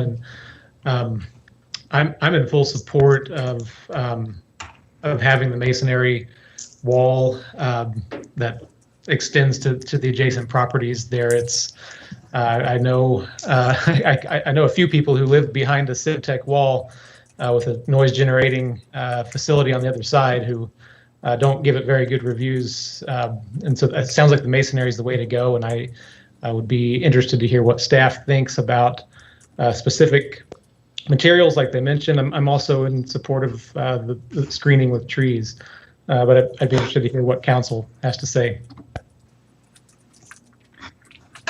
Well, Mayor, can I ask a question if I may? Did the previous resident suggest she was in support of the Syntec wall, or did she suggest that she's not in support of the PUD in any form? Did anybody catch? The last person who spoke? Yes. I think that was a across the board. Okay. No to the PUD. Okay. Applicant would like to respond to what the neighbors just said. Okay, you got 5 minutes, Robert. I won't even need that long. Okay. We're gonna set a timer. Do you want me to set it to like my quacking when he's done? I wanted to address Kay's concern and some of the talk about drainage, because I think that's a misunderstanding. What we're doing is the current drainage of the property goes to the north to the ditch. This whole design is taking it out of the ditch and taking it to the existing detention facility that's there. That detention facility is already located there. Where we can improve it in the future is to make sure that the water that doesn't come up out of that detention facility and go back to the ditch line. And so in this development process, and I heard the neighbors say that the water when flows to the northwest, all that will be changed. With the parking lots, when all that is put in, all the water will be going to the northwest corner, the northeast corner to the existing detention, and the hydrology will improve that detention facility. So that's all positive at that point, and there wouldn't be any interim issue related to that. That's grading the site from the get-go is going to facilitate that activity. My concern and some of the misrepresentation of what Chris said to the council, and that's my total concern in this, is as he stated that a masonry wall on that sand would require a structural engineer to figure that out, and it would require to have a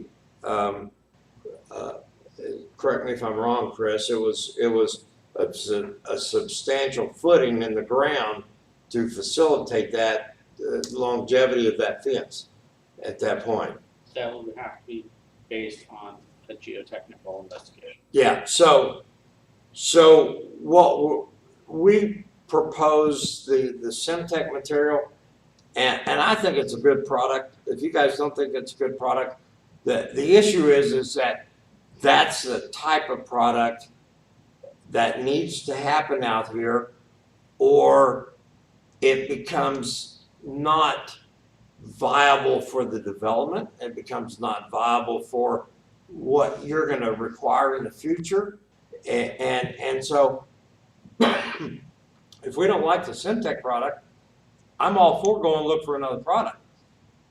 But I'm telling you right now, we can't afford to put in a $200,000 wall across the back of this at 132 feet and have one building on this side. I mean, so we need to open this back up to commercial development and make it, if we're going to put that much into the infrastructure of the site, then we have to make the site more viable for that use. And what we've done is come in and said, okay, neighborhood, you don't want us to have shopping goods and services, you don't want this and you don't want that.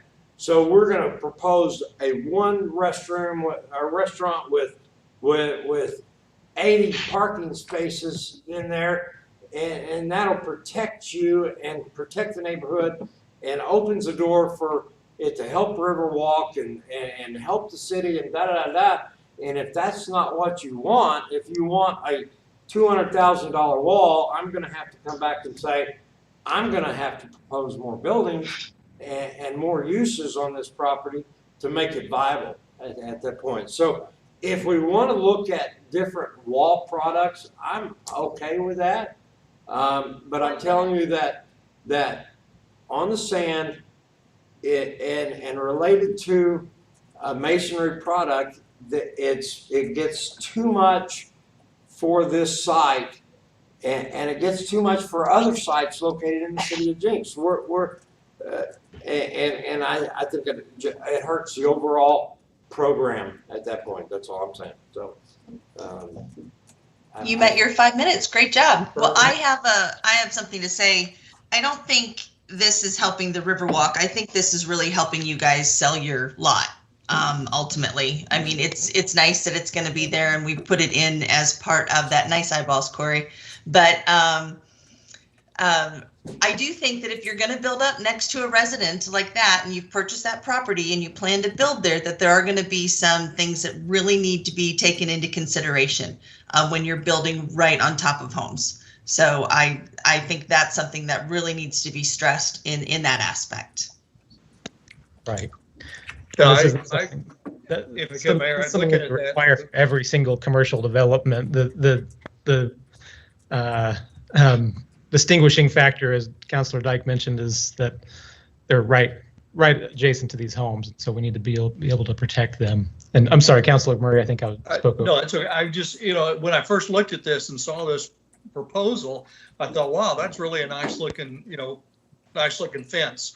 And looking at it, and then when Mr. Bell brought up at 111th and Elm, it's there also. And I know the issues they've had over the years with, and we've tried to accommodate them as best we could. But then in looking at it and listening to the fact that it doesn't go all the way to the ground, and even if it did, that the fact that the water can get into it, that as one resident said, if a car hits it, it's going to crack and break.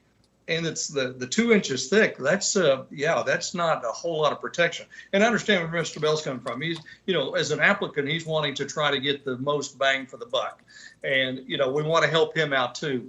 But, based on that and putting something there that's not going to provide the best barrier, the best sound and stuff like that, I personally, I couldn't approve anything like that. But if there is some other product out there that may be better, I would be open to at least a proposal for that. So I just throwing that out there. Thank you, Mayor. Yeah, I agree. If the masonry is too cost prohibitive, then if there's something that's equally effective at blocking sound, then that's, I'm sure we'd be happy to listen to that. Anyone else on council have anything that they'd like to add here? Just real briefly, I want to say again, it's not after the development's completed. I know that that's going to improve the water drainage in the neighborhood after the development's completed. It's how do we protect the neighborhood during the development? Yeah. Okay. Councilor Box, do you have anything? Isabel? Sure. And I'm sorry, Dawn, if you were sitting to my right, you wouldn't have seen my big eyes. The benefits of video meetings? I know, I owe you one. I'll just share with you guys my thoughts. I am not sold on this product. I think there's some good reviews, and they tend to be by people who are paid to sell the product, and there's plenty of reviews that are maybe less technical and less sound, where the data is more suggestive. So I'm hopeful. I'm hopeful for two things. Frankly, I think we have an obligation to protect our citizens, and Mr. Bell's not wrong. We have an obligation to do what's right for every piece of land and to find the most appropriate use for it. My fear is that if we can't find another product, that Robert's not wrong at all. It might be quite, we might have a property that sits vacant for quite a long time if nobody's willing to bear the cost of putting up a minimum 6-inch masonry wall of some sort. We could be spinning our wheels on this particular development for quite a long time. And I think our responsibility as a council is to do what is best for all parties involved. But that being said, in this scenario, I'm not sold on the product. I would encourage the applicant to find another solution. I would encourage the city to be open-minded about maybe working with the applicant on some kind of masonry product, and I would hope it would be at least a minimal 6-inch nominal thickness wall. But I don't want to see this property sit without a plan for too long, because nobody can afford to put up essentially what you could call a prison wall. I think we should be open-minded, and I don't know if 8 feet is any better than 7, and if that cuts the cost down, then I think we're open to consider anything else we can do. If the wall were 7 feet in masonry and we could kind of do some additional sound deafening with trees. You know, we don't want to drive the cost up for an Italian restaurant owner. That's not the point. But we do have homeowners who've made it very clear that they're not vacating their properties. They do live in our city. We do have an obligation to protect their assets, but we also have an obligation to do what's right for the land. And I'm not convinced, as either, I don't think most of you are, that this product is what's best. I am in support of this PUD. I am not in support of it unless we're very specific that we need to do something better when it comes to sound deafening, and we need a better plan. And if that means coming back to the drawing board, then I would be in favor of that. Okay, thank you. Vice Mayor, do you have anything for us? No, I think there have been some very good points brought up. I'm kind of with Councilor Box on this one. If they could come back and give us some other options that could possibly help with the reduction of the noise. I think that's the biggest concern that I have, and a consistent wall that goes all the way around it and not on just on one side of it. That's the thing that I was thinking also. Okay. I think we need to meet somewhere in the middle here. I do like the idea of masonry all around to protect the residential properties on both sides, the west side as well as the north side. However, I want to use my imagination. I want to come up with some combination of wood, stone, shrubbery, trees, landscaping that would be appealing to both sides of the property, to the residents as well as visitors to the restaurant. You know, I just want to kind of spitball this, take a look at our options to see what would be a happy medium, a best fit for both sides. I understand they can't afford a $200,000 masonry wall. I get that.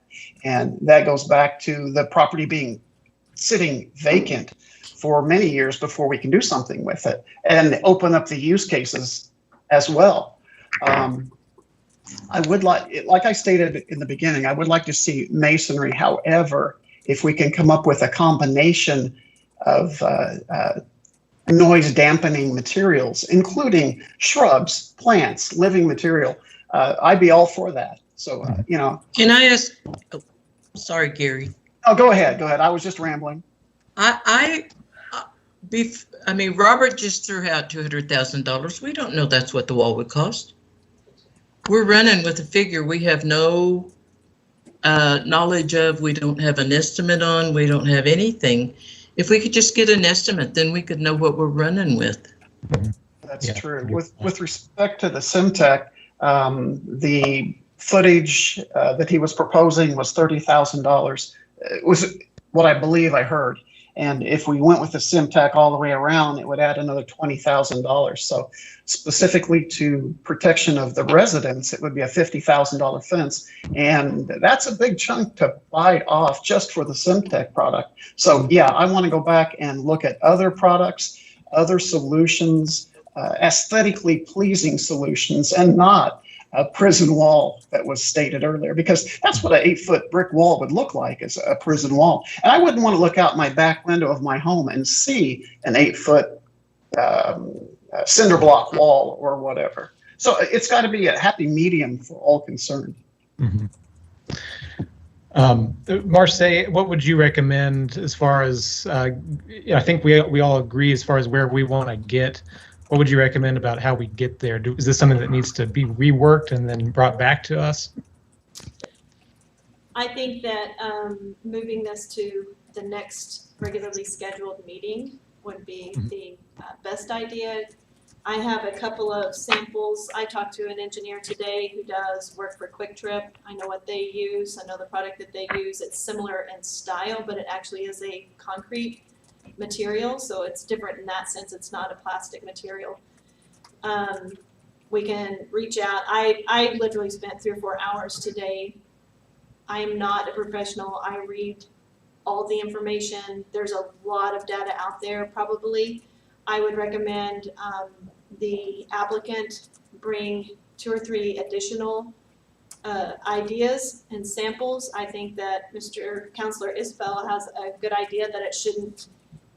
I could not in good conscience recommend an 8-foot masonry wall that's just literally a prison wall. It's not going to be aesthetically pleasing. It's going to be difficult to engineer from a perspective of keeping it upright without tilting one way or the other. And so there's a lot of things to think about. I think that the PUD should be continued to the next meeting. And I don't think that we should roll out a sound study if it comes to it, because there are professionals that do this for a living. No one in the room does that. And our staff is extremely capable. We have an outstanding engineering staff, but at the same time, this is not their forte. This is not where they spend all their time researching either. So we have a lot of resources that we can look into, but at the end of the day, if we can't come up with a solution that we feel comfortable with, then maybe we require the applicant to do a sound study and come up with something from a professional that tells us what would be a good fit. Is there any way we could possibly investigate around, the Brookside area? Because they have a lot of residential areas down there and the property values have increased like crazy. But is there anything that we could possibly look in that area that might help? It's just a suggestion. I know it may be kind of stupid, but, That's a good, just a thought. good idea. Okay. Well, sorry, were you about to say something? Okay. Well, it sounds like we need to continue this then in any case and rethink this fence and the sound deadening options. So I would entertain a motion to that effect. I motion So we to table 6, 7, and 8, and I'll second that. tabling 6, 7, and 8. Is that a motion, Councilor Murray? Well, I know, I was just asking because there's Oh. a motion, but is that we are tabling those 3 items, correct? Or Marseille, do we have to table all the rest? Table all the No. rest, Marseille. You don't want to have the plat hearing or the easement hearing? We'll have the easement hearing, the plat hearing doesn't matter. Okay. We'll do that at the time of approval. So we would table 6 through 12. Continue items 6 through 12 to the next regularly scheduled city council meeting. Okay. Okay. I move to approve what you said. Second. Okay, if that passes muster with Teresa, let's vote on that. Okay, did we just make a motion to table items 6 through 12? I didn't hear that. Yes, that was the table. Yeah, we made the motion to table it and then discuss it again at the next planned city council meeting. And we were going to just table several of those, but Mr. Bell asked that we table all of them. So we're okay with that. So we've made a motion to approve tabling items 6 through 12. And somebody seconded it. If there's no discussion on that, we can vote. Box, Yes. Dyke, Yes. OJ, Yes. Lynn. Lynn, Yes. Murray, Yes. Isbell, Yes. Merrily. Yes, thank you everyone for the good discussion. We will move on to item 13, request to approve JZ 2656 PUD 16 amendment from Wallace Engineering for a major amendment to PUD 16 to allow for a child care facility. The general location is southeast corner of Elm and 121st. Ms. Hilton. Thank you, Mr. Mayor, council, and staff. This is a little bit more straightforward than what we've been talking about. There's an existing PUD. It was PUD 16. The hard corner there at Elm and 121st Street at the southeast has a Casey's and a strip development further south. The applicant is asking for a use to allow for a child care facility. The child care facility would be adjacent to the neighborhood. They have provided elevation drawings. If you look on page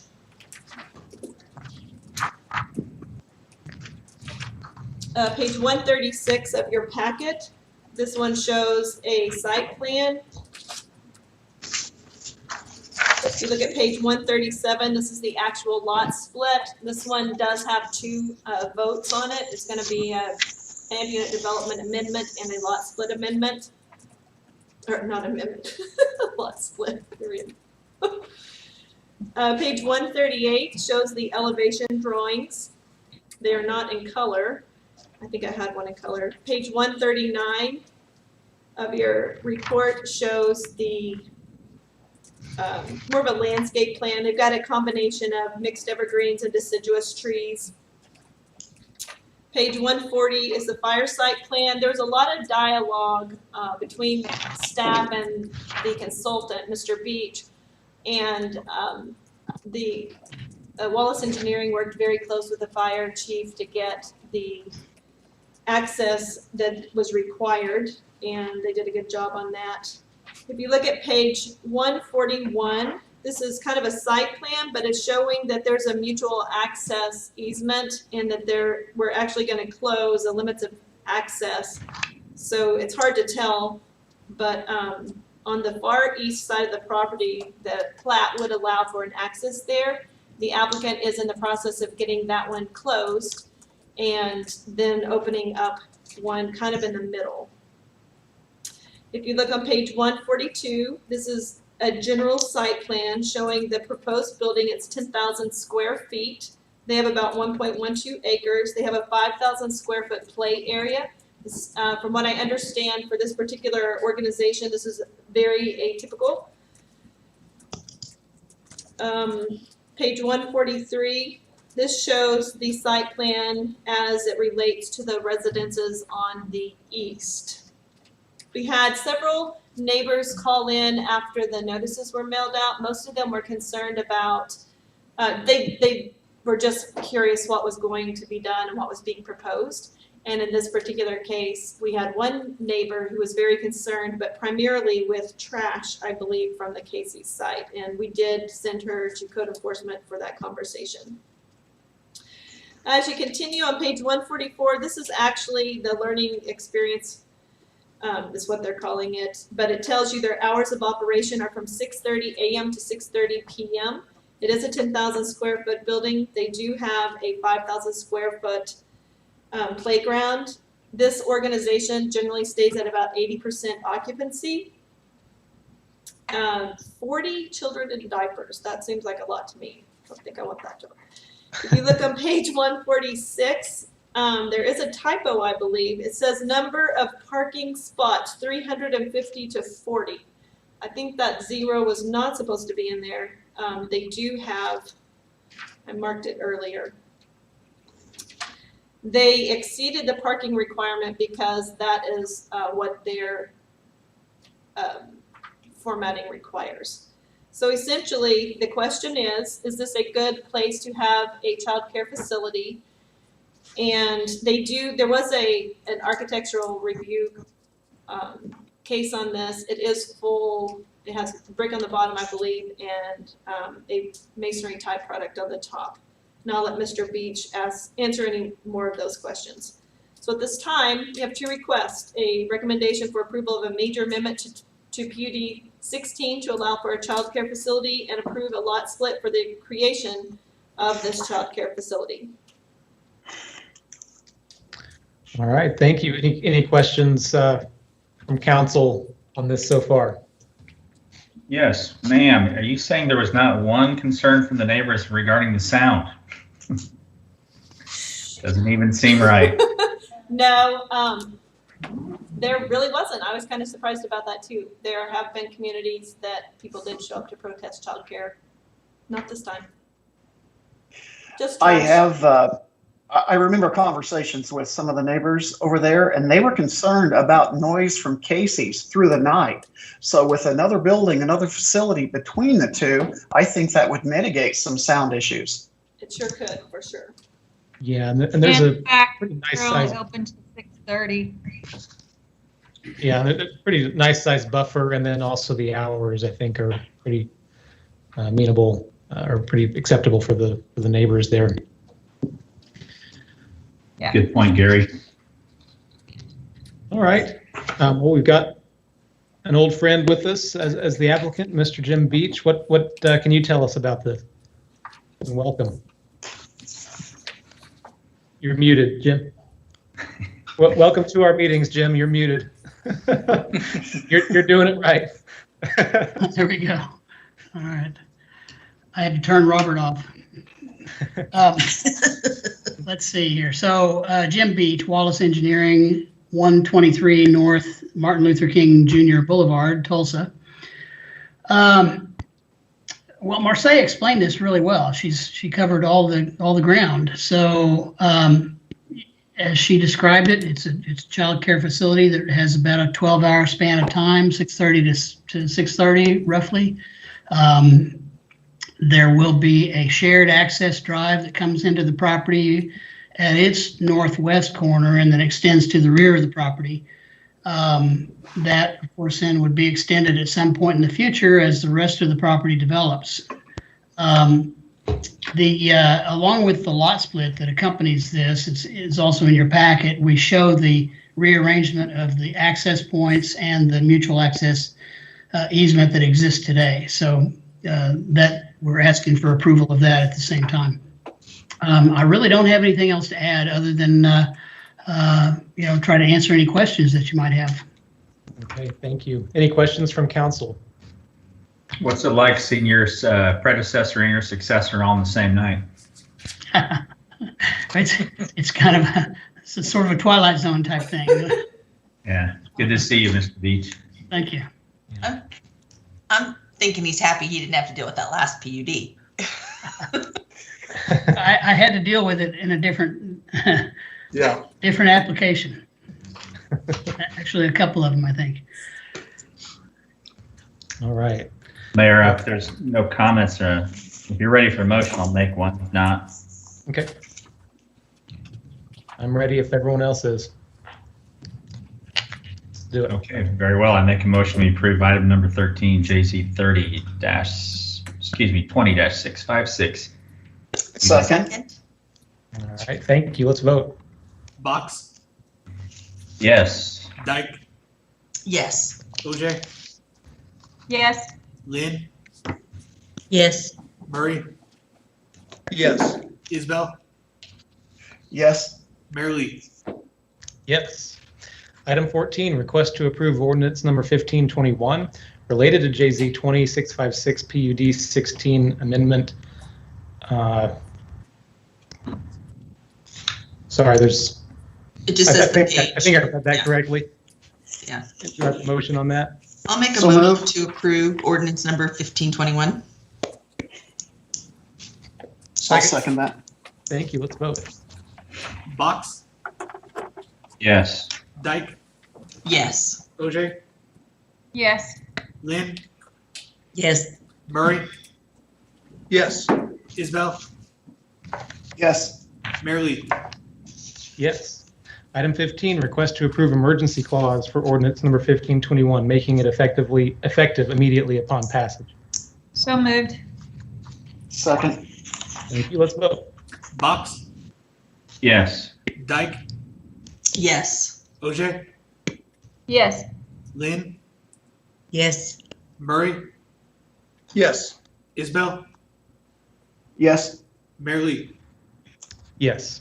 Item 16, request to approve JL 20345 from Wallace Engineering for a lot split related to JC 2656 PUD 16 amended, general location southeast corner of Elm and 121st.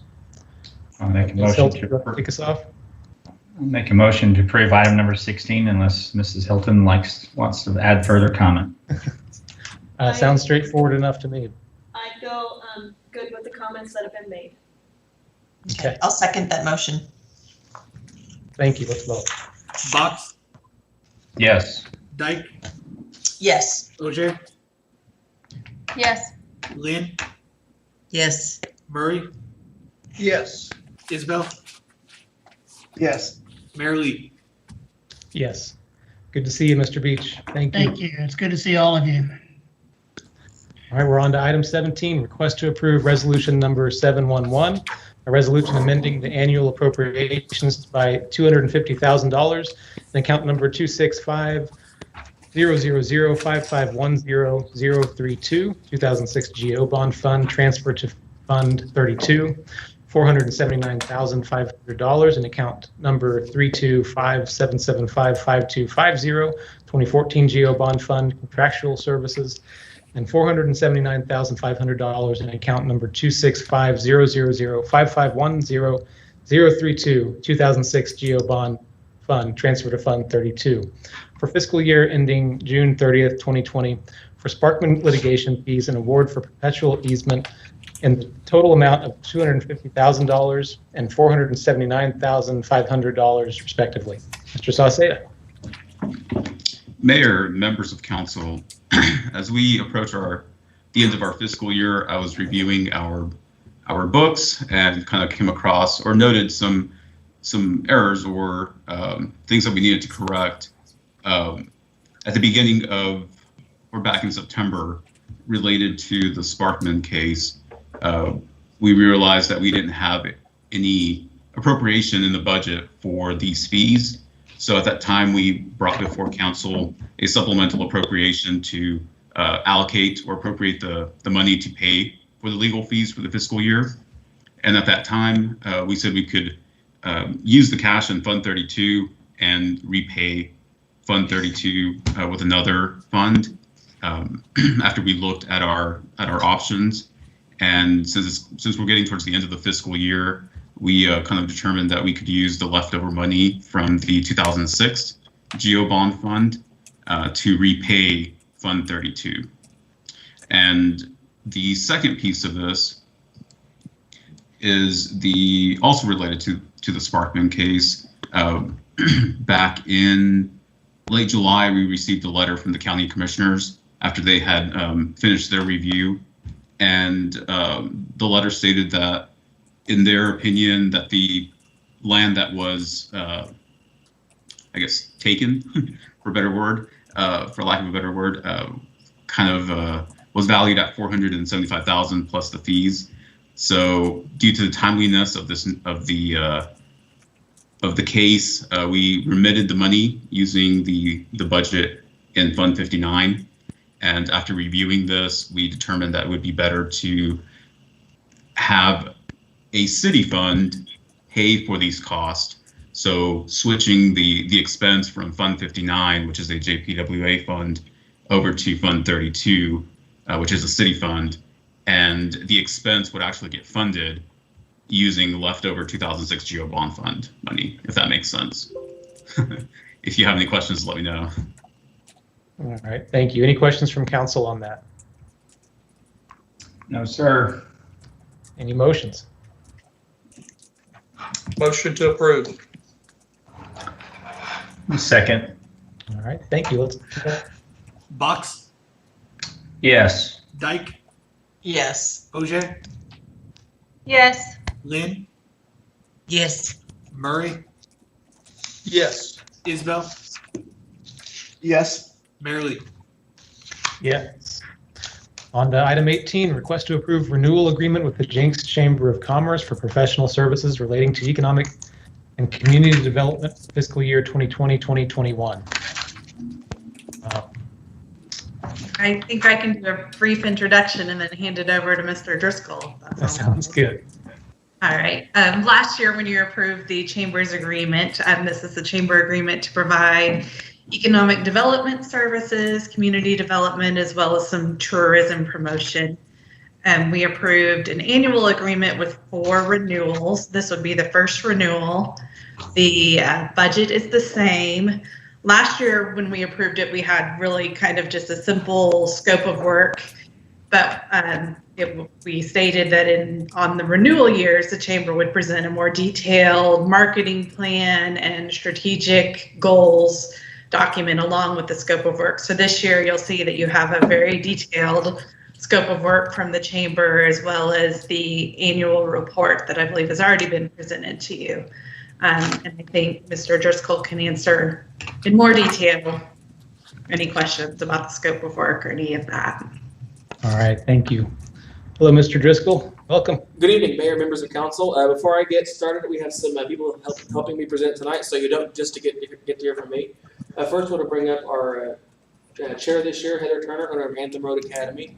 Also joining us, they'll be coming into frame here shortly. our Director of Economic Development, Zach Thomas, and Communications Director, Lane Castleberry. So we're going to kick things off with Heather, and then I'll come in and we'll go from there.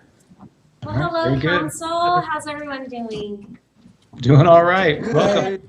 Good. Well, I first want to say thank you all for all the work that you're doing. And as a business owner, I wanted to say thank you for the collaborative efforts that the city, the council, and the chamber do as they work together to support economic development opportunities for small businesses like ours. Over the last 8 years, I've been a benefactor of those events, not just the event-based, but also the opportunities in programming. And I know from my own experience that it has brought some success to our business because it connects us with the community that we serve and gives us an opportunity to serve our community, invest in our community, and then they get to see us out there at these events. It also gives us an opportunity to cultivate good business relationships with other business owners on Main Street and beyond. And so one of the great things I'll share, not just from my own perspective, but I can name several businesses that are locally owned here in Jenks that I know benefit from some of these events that have happened over and over throughout the past years. And since we started over 8 years ago, I know that a lot of these events have grown because our business has participated in almost all of them. And so as we participate, I get to see the growth in numbers. But I'll say for the coffee shop that's been next door to us, they always looked forward to the different events because their business always was impacted in a positive way. And at the beginning, I remember the previous owner coming to me being like worried, it's going to be a lot of traffic, there's going to be a lot going on. And I said, just wait, Virgil, just wait, and talk to me after the event. We had the event, and that was his best business for the whole year. Some of these different things like Lights on Main and the different things that we do throughout the year. The other thing that happens through the chamber and the city working together is it makes it really easy for businesses to know who to contact, and there's an easy stream of communication to know, okay, this is where I can find events to participate in, this is how I can get programming, business development through COVID, being able to know where to go to get information that was accurate and up to date was really important. And sometimes that's not the case. We have 3 locations. It's not always a case that there's an easy, streamlined way that the city, the council, and the chambers are communicating so that everyone is educated or as educated as they choose to be. So I just wanted to speak to that. I feel like it's been a great investment, and I hope that it continues to grow because it does give businesses opportunity to cultivate really important relationships, both B2B and client to business. So thanks so much. All right, thank you. Okay, now you guys get me, who's far less eloquent. So let's have some fun here. You've got 2 documents in front of you. One we'll lovingly call the green front page is the looking back at the year, and we're not going to touch a whole lot on that just in our remarks right off the bat, but we want to talk a little bit just about the COVID-19 response page. It's toward the end of that document, just to talk about a little bit about where we've been and what we're ready to do. So there was the old line, don't let a good crisis go to waste, and I think the last 4 months for all of us has certainly been the case for us. So we were able to kind of take a lot of first and pivot them in ways that we can better serve our businesses, and a lot of this will have a lasting impact on how we go forward with our businesses. I think it's been good for us in a lot of ways, but it's also been good for businesses. A lot of times, it's difficult to get people to take time out of their schedule and come to an event where, with some of our more virtual offerings, we're able to kind of go through and train. As you can see here, understanding our recovery programs, training, connecting with elected officials, promoting our businesses, and keeping in touch. So all of you who participated in some of these webinars this year, we thank you. The next thing I want to tip on just really quickly is I sent an email out last week or the week before about 3 websites we've got launched. Elevate Jenks is our economic development one-stop shop, so it's got a lot of data on there, and that'll be built over time as things pop up. We'll keep the property listing going, and I think Councilor Bach, you are a former realtor, so you know how fast that stuff comes and goes. So that's always a fun one to keep on top of.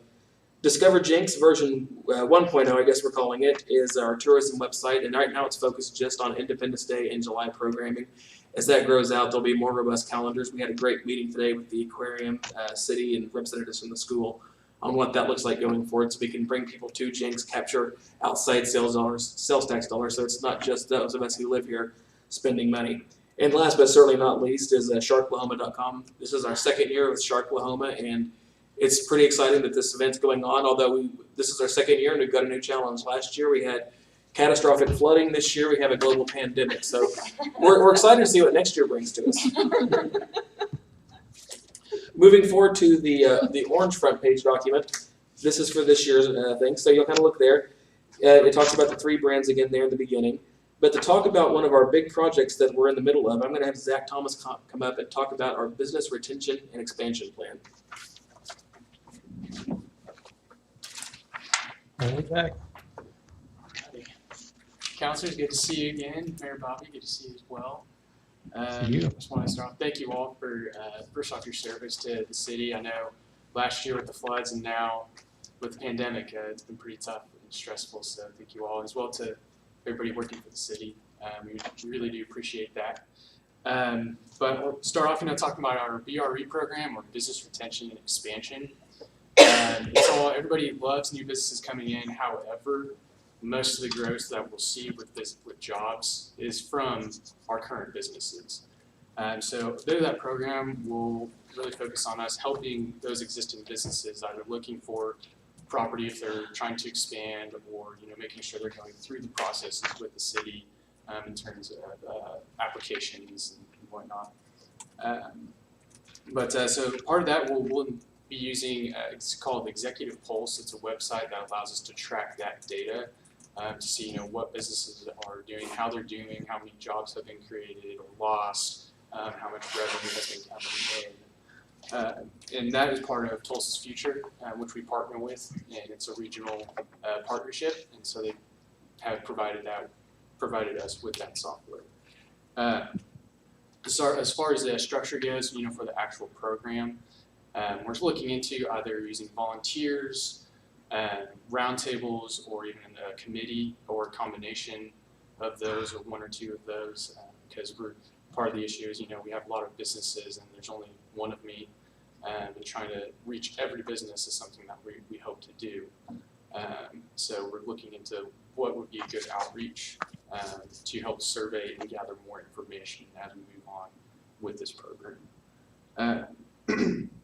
Some of the benchmarks, fairly simple: jobs created, how many businesses have stayed when they were thinking about moving, income creation, or net gain for income as well. So yeah, that's what we're looking at right now. We're going to have that document and that program out pretty soon. But I also would like to talk about our co-working research that we've done. We currently have met with 36 Degrees North, which is located in downtown Tulsa. We've also looked into reaching out to the Forge to see what all they're doing. And then Tulsa Tech is another great opportunity for us to explore a partnership with, to see if anybody wants to start a business or what have you, if they have any resources that we could exchange, and hopefully grow some businesses here in Jenks. Some of the issues we've run into are finances and also just space in general. We found that a lot of the co-working needs a lot of space. You have to have a sort of critical mass in order for it to be successful. But yeah, that's all I have. Do y'all have any questions for me? Thank you, Zach. I have a question with regard to business retention. With the unfortunate circumstances with COVID-19 going on, do we have a percentage of businesses that are at risk of failing or closing, shuttering at this point? Yeah, so right now with our anecdotal data and reaching out to some industries that we think are specifically vulnerable, we've had, I think I mentioned previously, we've had 1 confirmed business closure, and this was kind of what pushed them over the edge. We've got 2 more, and we can talk offline about it, that are probably on the edge, and then a few more that I think a second wave of this, if there's any kind of closure, can absolutely finish them off. So right now, getting reopened has been helpful. I know some of our retailers, especially those who were strained the last 3 to 4 months, are picking up steam. I think there's a report out this morning nationally that consumer spending rose 17.7% in May. So that was certainly, good news, all things considered.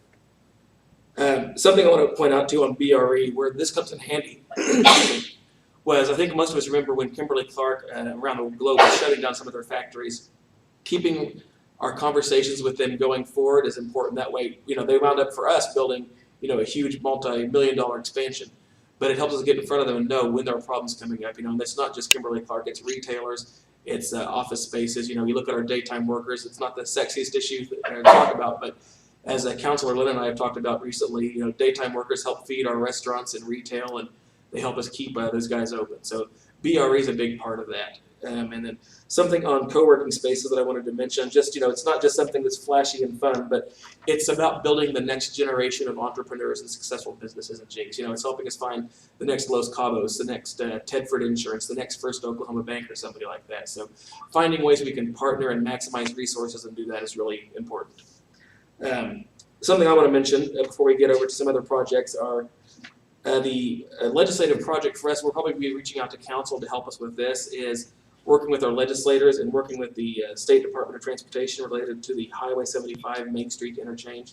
And this next year, that's going to be a big project for us. Hopefully we can, like we mentioned earlier, avoid any more, catastrophes or anything just completely unforeseen. But we'll be looking to upgrade that. At the very least, we need to make sure that it's what we have is maintained. Hopefully we can get on the 8-year plan, maybe shorter, and find some creative solutions to making sure that's upgraded and that the front door into Jenks represents who we are and what we want to be. Next thing I want to tip on really quickly here is our Director of Communications, Lane Castleberry, is going to be, he is the head of our tourism effort right now, and I'm going to have Lane come up and chat for a few minutes about Discover Jenks, where that project is, and where we think we're headed with it. All right. Hello, Lane. Welcome. Good evening, everyone. How are you doing? Great. All right. So I'm excited to talk about tourism today. Josh mentioned earlier that we've launched a new website, discoverjenks.com. It's in its first version, which is just a promotion for Independence Day, Freedom Fest that we have coming up, which, as we know, brings a lot of tourism to Jenks.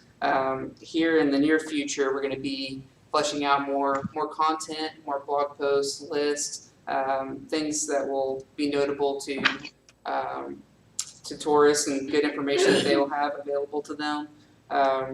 We have a feed of calendar events already continue to build upon on Facebook, on social, to bring all of those events into that list. And we're looking forward to partnering with a lot of businesses in the area, and like the aquarium, as we mentioned, we met with them earlier, along with a few other businesses to kind of collaborate and find ways that we can implement our tourism efforts most efficiently. So we're going to be building an advisory committee full of the Oklahoma Aquarium, City of Jenks, Downtown Jenks, the Riverwalk, Creek Nation, and maybe a few others. We're looking into ways that we can have physical promotion, whether that be merchandise, such as t-shirts, hats, stickers, to kind of brand Jenks and find ways that we can curate that. Maybe we can have that at the Hive and around the city to reinforce, the tourism brand. Discover Jenks may be familiar to a lot of you because it is the name of our annual magazine publication that we put out each year, and that is going to follow. Later this year, we will have that published. So we're going to continue to work on that. Also, we're going to be partnering at the local, state, and regional tourism summits. I know that Lieutenant Governor has a lot of good tourism industry content and events that he hosts. We've already attended a few of those, and we'll continue to be involved with things along that nature, potential trade shows, Oklahoma Travel Industry Association, that line of things. And then, last but not least, I want to talk about Sharklahoma again. Josh mentioned that earlier. It's going to be next month. We're really looking forward to having that again this year. We have a full slate of events already kind of planned out, and that's at sharklahoma.com. So we're excited to get that running again. Any questions about Discover Jenks or tourism? I have a comment on Sharklahoma. I think that anybody that's PADI certified should be able to, on the city council, should be able to dive with the sharks. I just thought I'd put that out there because that would be me. We'll see what we can do on that. We'll talk to the aquarium. If anything goes wrong, I could at least feed them for a while. Okay. Well, I guess next, I just want a few points on community development services. As you know, we have a lot of events that we put on as a chamber, including Freedom Fest. Oklahoma has some events, but the Food Truck Festival is a big one. Trick or Treat on Main Street, Lights On, with Travis Meyer coming out for those events. Those are big, notable events that we have. And just want to point out that those are great events for residents, and what's good events for residents are good events for tourists as well, and vice versa. So we're excited to continue the efforts of building events that really bring in a lot of outside, tourism coming into Jenks, but also building some events that are great for residents here. With that, I'm going to turn it back over. Oh, sorry, go ahead. Lane. I noticed in the community development services, there's not the spot for the counselor Isabel and myself to cook hot dogs at movie night again. Oh, yes. Hey, what's up with that? Come on. We do need to have that event again. Yeah, it's Coronavirus right now. If we can get past this, we'll make we'll a do note. it. We'll make sure that happens next year. So. Okay, we're ready. All right. Thank you. Well, I may turn it over to Josh again. Yeah. And just to finish up with some notes on this, we're continuing with our leadership Jenks. We're getting ready for the which class is next? What is it? 34th class. 34th class. The classes 32 and 33 had somewhat abbreviated sessions once again because of our aforementioned catastrophes. But we're continuing with our Women in Business and our Young Professionals programming as well. Looking back on this last notice I want to get to before we get to more questions. Right now, a lot of our efforts are focused on reopening and recovery. As Councilor Isabel asked a few moments ago, the last 4 months have been varying stages of catastrophic to extraordinarily trying. Our focus as an entity from all angles really has pivoted from some of the activities we were doing, that were chamber specific, more community development things, to business development and making sure that businesses have the tools they need. Zach, I think I've mentioned to you all before, has spent almost the last 3 months, large portions of the days on the phone with Small Business Administration, with federal officials, state officials learning that. Lane's been on the front lines of our communication stuff, getting in front of people, talking to members, making sure that we're sharing all the news we can, making sure the stuff that Zach and I send him is understandable by other people. Angie, who couldn't join us here tonight, has been on the phone with businesses. I've been on the phone with businesses, council members. So if we see another upswing, but there's always a possibility in the fall we could see that. We've learned some lessons from the last 4 months and are certainly ready to be of service again. Hopefully we can avoid anything like we've seen, but we stand ready if necessary. But with that, I'll stop and open it up to questions.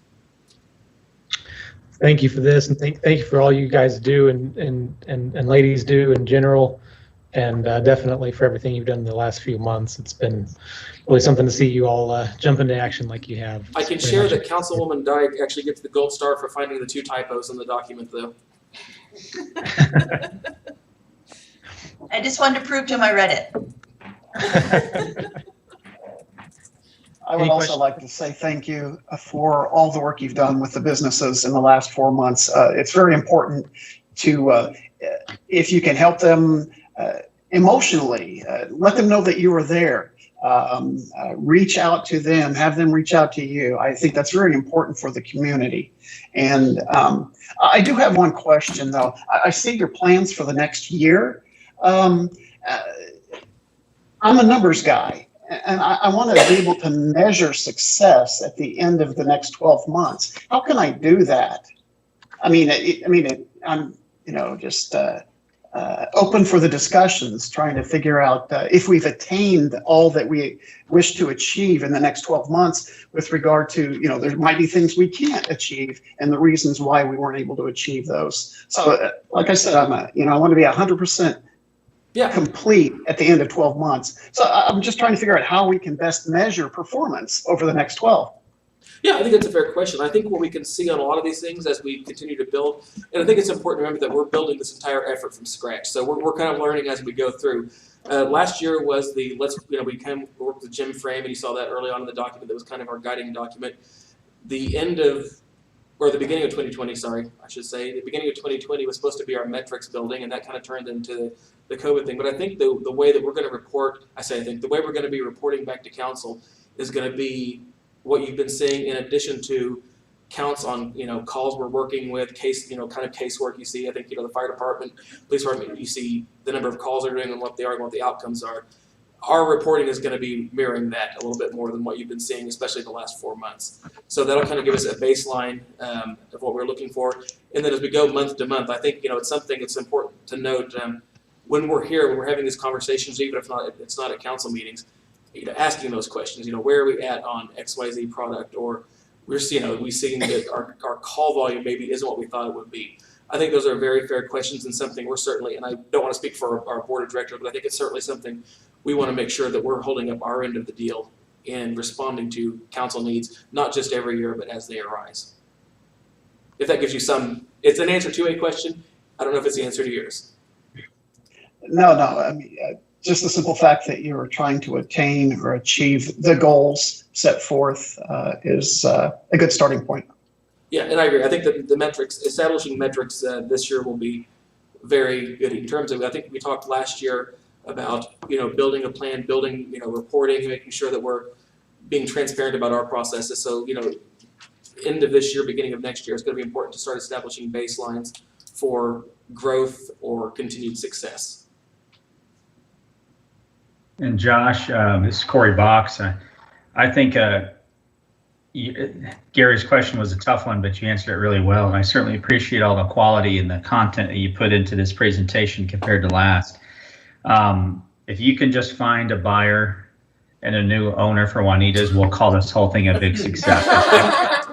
I'll tell you what. You will get a gold star. If the city can help us put some cash on the table, we can get it sold. Also want to say, you know what? I appreciate you as the leader of the chamber bringing your staff on board and giving them opportunities to get in front of council. It's not that you're not engaging, but it's good for you to give them opportunities to get in front of us so we can get to know them better. And I really appreciate seeing Heather it's a good thing. It certainly keeps us on our toes when you bring folks in that, especially community leaders like Heather and the Anthem Road Academy. So really good job. This packet was very, very impressive, and it certainly shows all the great work that you guys have done. And I'm sure I speak for everybody here that it's very much appreciated, and we're extremely blessed to have you.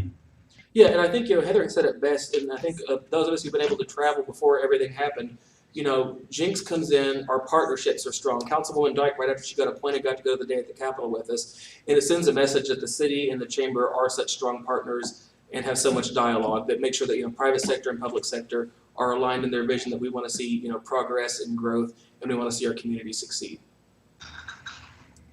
Absolutely. I really enjoyed the breakdown, Josh, of the monthly, what you guys did each month. I thought that was really informative. Please tell me that's not something you've been giving us on a regular basis that I have missed. It is. This was a summarized version of the document. You can thank me for that. Well, I like seeing it twice, so thank you. Yeah, the vice mayor had a good request last year that it was good for us too. That we initially talked about quarterly, but going to monthly really allowed us to stay on our toes, and it made it easier for us to kind of track, especially toward the end of the year as we're building this, where we've been, what we've done, and what gaps we have. Right. Yeah, thanks for providing those. It has been helpful. For those who are asking about the Sharklahoma, I think the vice mayor and I are going to be able to feed the sharks at some point. We'll report back to you and let you know how that goes. If you don't hear from us again, you know what happened. Hey, and if I go missing, check with them first. And I do want to take another second here. Councilor Lynn and I, when the coronavirus started, we went door to door with a lot of our businesses and talked to them. And we're getting ready, probably, Kay, what we talk about next week or so, do that again and go forward. So next month, we'll be able to have some more, in-person feedback that we can share. And the businesses were very receptive. Kay and I are being as clean as we can be, and hoping we don't get sick while we're out there. We're going to reach out the city's hand and tell them, be sure that they know we're here. Very good. Good. Right. Any other questions from council? Any motions? Sure, I'll make a motion. We approve item number 18. I'll second that motion. Thank you. Let's vote.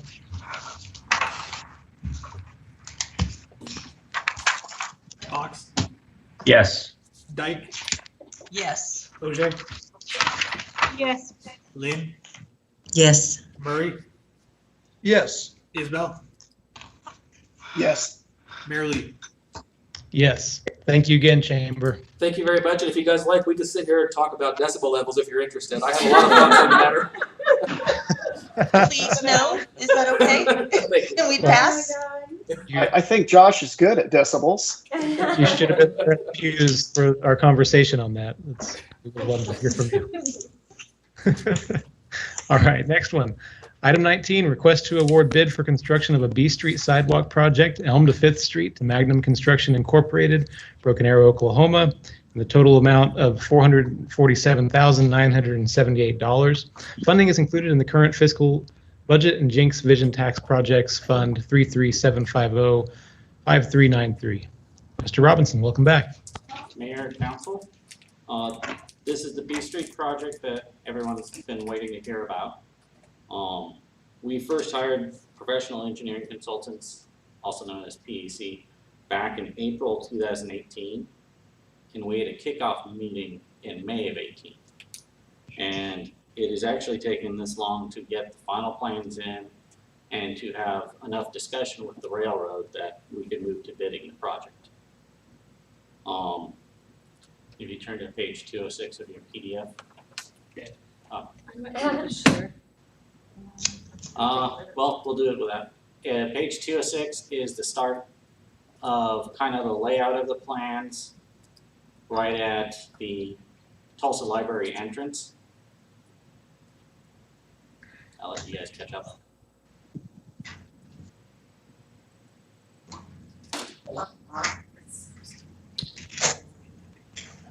So at the start of the project at the west end, we're going to have a pedestrian crossing between the library and City Hall with solar-powered flashing pedestrian signs on both sides of the street that are two-sided.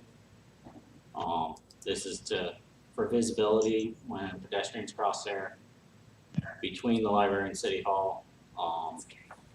The current crosswalk we did there, not everyone stops for it when someone's crossing it, so I'm hoping the flashers will actually get people's attention. And then we're going to build a sidewalk from that entrance of the library all the way to Birch Street. And as we go with the sidewalk, curb and gutter, we're going to fix the drainage issues at each of those street entrances into River Oaks, as well as the south side of B Street right at Date Street.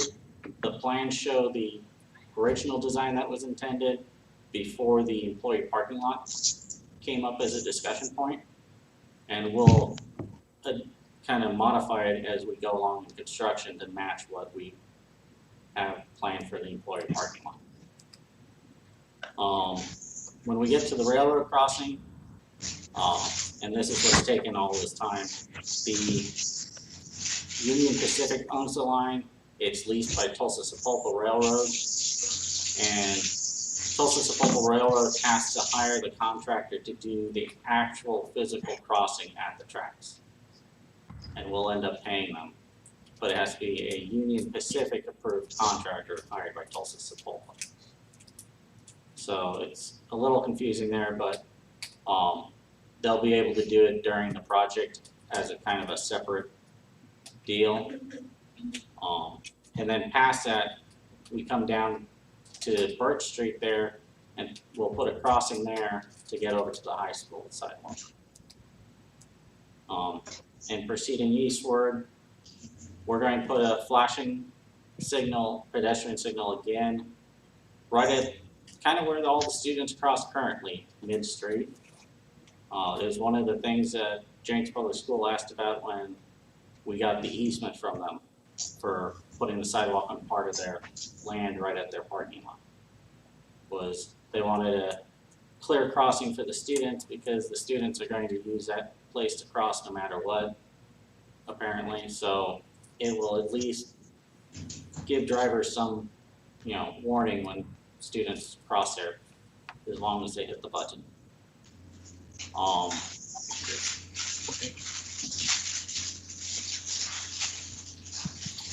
206 is where it started. And as we proceed eastward, the dirt lot on the south side of B Street between First and Second, where that they kind of park there during the football games, that will be actually redone for sidewalk and sod and to fix the drainage issue there so it's not always muddy. And then the last part of the sidewalk is from basically the basketball building eastward to 5th Street on the north side. And that will also fix some drainage issues there. And then beyond that, from 5th Street to Riverwalk, that will be a separate contract and a separate project. We already have it under design by an engineering firm. And that one should proceed a lot quicker because there is no railroad crossing. And on this one, we bid it out, and our engineering estimate was $480,000 for this project. That was provided by PEC. The lowest bid came in with Magnum Construction at $447,978. There was a discrepancy in the calendar days to complete. They had 150, whereas the rest of the bidders had 90. And after talking with the city attorney and discussing this with Magnum Construction, they will be doing the contract for the same price, but at the 90 days.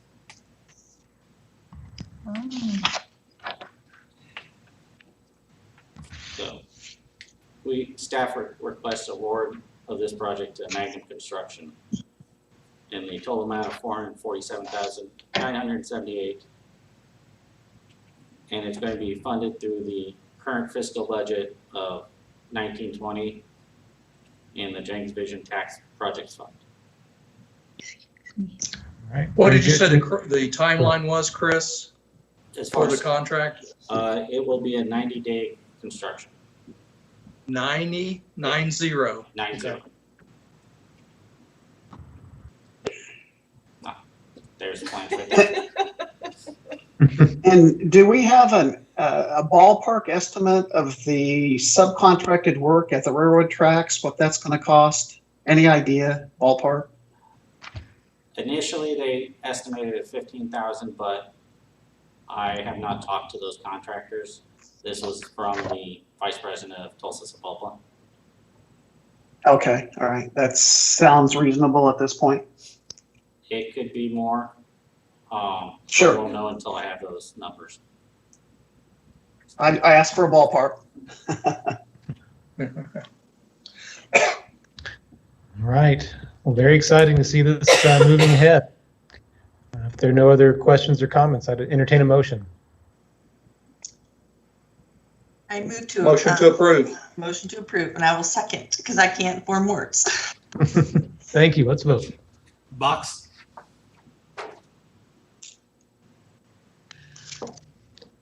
Counselor Box, you're muted. Sorry, my kid's been on the PlayStation all night, so yes. Dyke. Yes. OJ. Yes. Lynn. Yes. Murray. Yes. Isbell. Yes. Merrily. Yes. All right, on our 20th and final item, request to award a bid for construction of a Harvard Avenue patch and overlay project to A&A Asphalt in Coweta, Oklahoma. And the total amount of $221,078. Funding is the current street maintenance pavement management program rehabilitation budget, account number 535215393. Mr. Robinson, back to you. Mayor, council, over the period from January to June of 2017, we engineering staff rated all the roads in Jenks. And this section of Harvard from 131st to 141st came back with a rating of about 93. And it's a scale of 0 to 100, 100 being a brand new road. And that's the entire distance from 131st to 141st. Now, with all the development out there over the last 3 years and the construction traffic, the trash trucks, some of the trucks from Kimberly Clark use Harvard now. That rating about January was actually down to 64. So it actually dropped considerably in only 3 years. Most pavement sections are supposed to last 20 years without having a major amount of work done to it. And just in 3 years, it's deteriorated pretty fast, especially in some areas. So this project, we're going to go in there on the worst case areas, remove all the pavement, put a new sub base in, put new pavement in. On a large part that is cracked and starting to alligator, we're going to mill it off. And then from 141st to 134th, which is the entrance of Providence Hills on Harvard there, we're going to overlay that whole section. We're not going to overlay the concrete patch we just did at the water crossing. We'll tie into that so there's no bump, but that whole section will get overlaid, and we're using a overlay fabric below the pavement to kind of strengthen it and give it a better support. Now, when we designed this project, we also had an alternate one in there, which was to expand the road 3 feet on each side. And it wasn't to give it storm drains and curb and gutters, it was just to expand it because the road's between 19 and 22 feet wide in places, which is fairly narrow for a 2-lane road with heavy traffic. And we bid out it with the base bid with being the patch and overlay, and the alternate one being the widening of the road. The bids came back with the base bids being just under our engineering estimate of $228,000, whereas the lowest bid was H&G Paving at $214,000. And then the alternate one came back at $192,000 by H&G Paving, and our engineering estimate was closer to $270,000, so it's fairly below our engineering estimate. Due to the current budget we have with our maintenance program for 1920, we can do the base bid, funding it out of that fund. We don't have enough in that fund to actually cover the alternate. And it's also, the alternate would be just a tricky project because of regrading the bar ditches after widening the road without having to do storm drain. It increases the width of the road, just not the look of the road per se, bringing it up to curb and gutter road. Typically, what would first, as far as, can I interrupt? I'm sorry, Christopher. What would First Street come in as far as a rating? You know, because you said it was 1 to 100. Yeah. Which part? The First Street that goes right up to the Hive. You know, Okay. that road that's Aquarium Place right to there. Aquarium- Worst part. Yeah, Aquarium Place to Aquarium It's the whole street. Drive. On the current rating, that one came up, I think, at between 30 and 40. I don't remember the exact number. There's about 1,400 seconds. That's what they felt about your answer.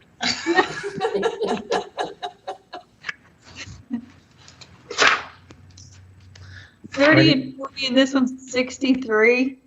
Yes. Wow. First Street is under design as well, so. Is this something that eventually it's going to need to be widened? Is that kind of your theory with the ditches and everything? Or do you think just doing this will be sufficient for it? Eventually, with increased traffic, if the bridge ever crosses the river, and the widening of 131st Street at that point, Harvard would probably need to be expanded. And when they do that, do they, if this is supposed to last like 20 years and say that happens in 5 years, which I'm blowing smoke, but would they continue to pave, like would they redo everything, or do they usually just add on that extra section? And any idea? Depending on how the pavement actually is during the construction, we can leave a section of road in there. At most, we might mill the top surface just to put a nice clean coat of pavement across the whole road. So we would be paying for the whole thing again. Okay, thank you, Christopher.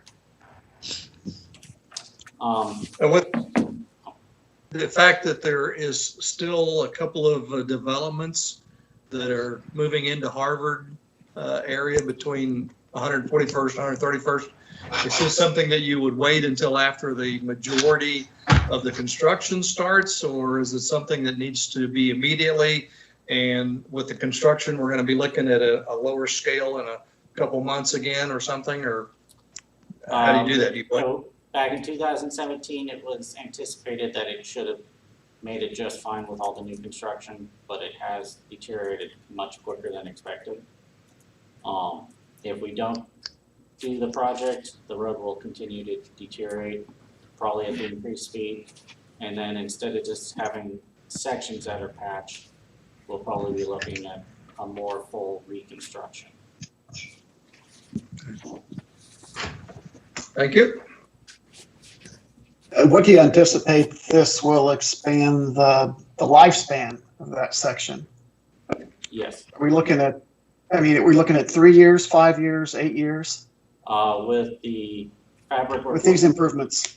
With the overlay fabric we're putting down, it's to actually strengthen it even more. So we're looking, I'm hoping for 10 years or more of good quality. Good to know. On this bid item, typically we go with the lowest bidder, and on this one we did not. And staff was recommending A&A Asphalt over H&G Paving. H&G Paving was given, or was awarded the street improvement project that was the patch projects on Union Avenue, Melody Lane, Sunnybrook, and South Creek. Because of the traffic on Harvard Avenue, staff felt that some of the experiences we had with H&G Paving could pose a problem with this project.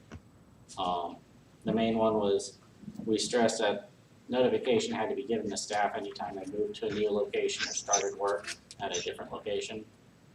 And on more than one time, they didn't notify staff till the morning of. And that allowed the residents no time, to know that anyone was moving in and doing work there. And on Harvard, we kind of need to keep all those residents up to date with the project. Yeah. Of course, the bad thing is A&A is the longest calendar days as opposed to the other ones, but actually, we did reach out to both H&G Paving and A&A Asphalt and discuss that, the calendar days. With only doing the base bid, both can do it for under 60 days at the cost. Good, thanks. That's good. And both stated they could start mid to end of July. Who could? Both firms. Both could start then? Okay. All right, good questions. Any other conversation before we vote on this one? I'll make a motion to approve. Okay. Second. All right, thank you. Let's vote. Box, Yes. Dyke, Yes. OJ, Yes, although I would like to see First Street fixed. Lynn, Saying. Yes. Murray, Yes. Isbell, Yes. Mayor Lee. Yes. All right, let's, I was going to wait until we got between meetings, but we've been sitting here for 3 hours. Let's take 5 minutes. And we'll. Do we need to adjourn first? I don't think so. I think we can just take a quick break. Okay, that's fine. I see some. Some yawning. Some Sorry, sand. it's not on purpose. We'll be back in 5.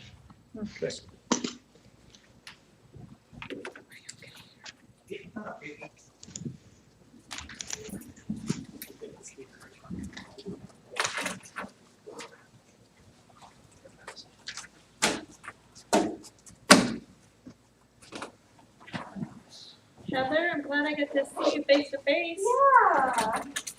Way to go. You guys are stronger than me.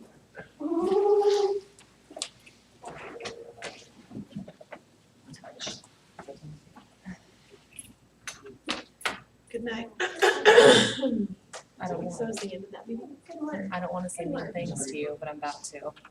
Me? I know, I just, sometimes I like because then it helps me remember. I mean, I have to leave.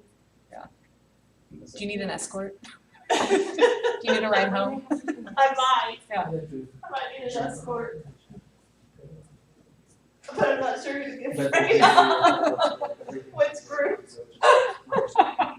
Have a good night. Kicked everybody off. No, never. You did great.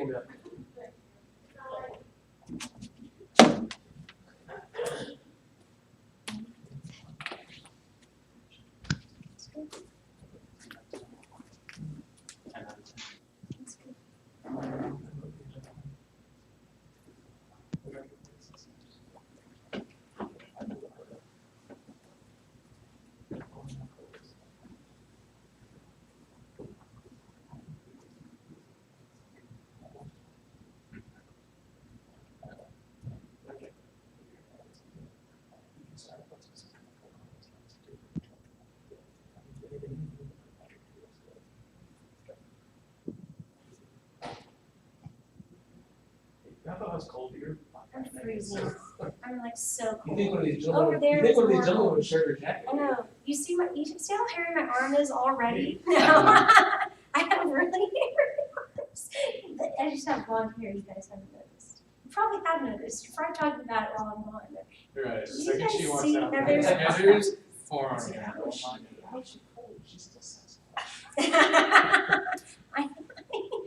Like an Ewok.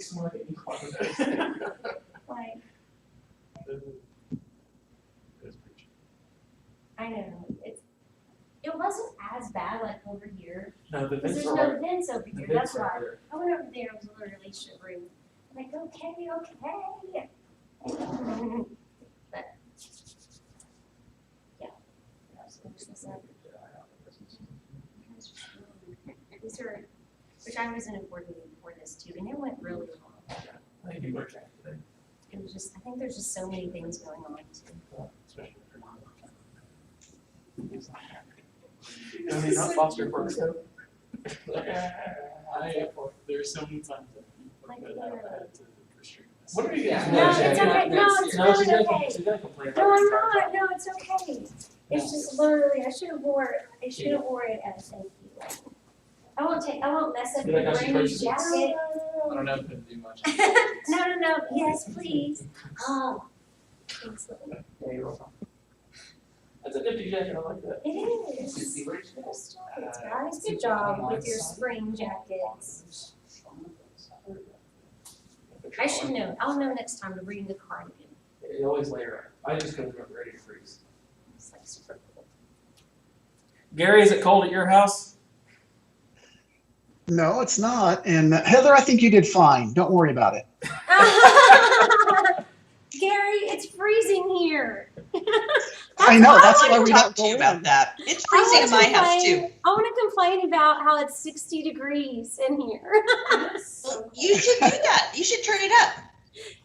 See, do you see my blanket? I always have my blanket on. I'm going to bring a cardigan and a blanket next time, and snacks. I want to make a proposal that you offer sweet tea and coffee to the participants at council. Even at home. I mean, wouldn't that be nice? I'm just now eating my burrito that Dave brought me 3 hours ago. I'm like, I'm in a meeting.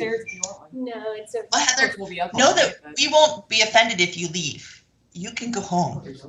Okay. Look at her. Are you guys almost done, or how long is it? We have this, and then we have our JPWA one, which is it's not very long. Well, thank you all for your service. I've only come to a couple of council meetings, and So when I come, I'm reminded of your tenacity to be here for hours on end. Usually I can just watch from my couch, like the portions that I care about. You fast forward through the commercials. Yeah, the other counselors keep texting me to wake up. Wake up, Gary. Wake up, Gary. I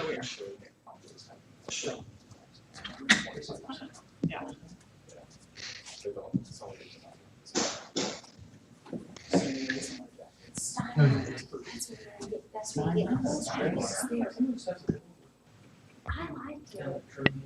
It's like, they have cool jackets there. Like you get cool, just jackets that you can wear with jeans or khakis or slacks. Like you can get more, but they have cool like powdered ones sometimes. I mean, they have some that are.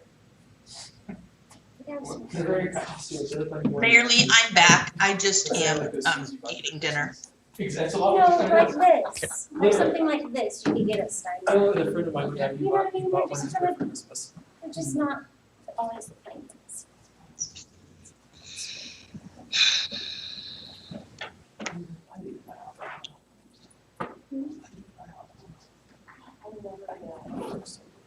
I haven't eaten there forever. Actually, last time I went there, I went to that one with my dad. It was like senior day or whatever. So. For you or for him? Oh.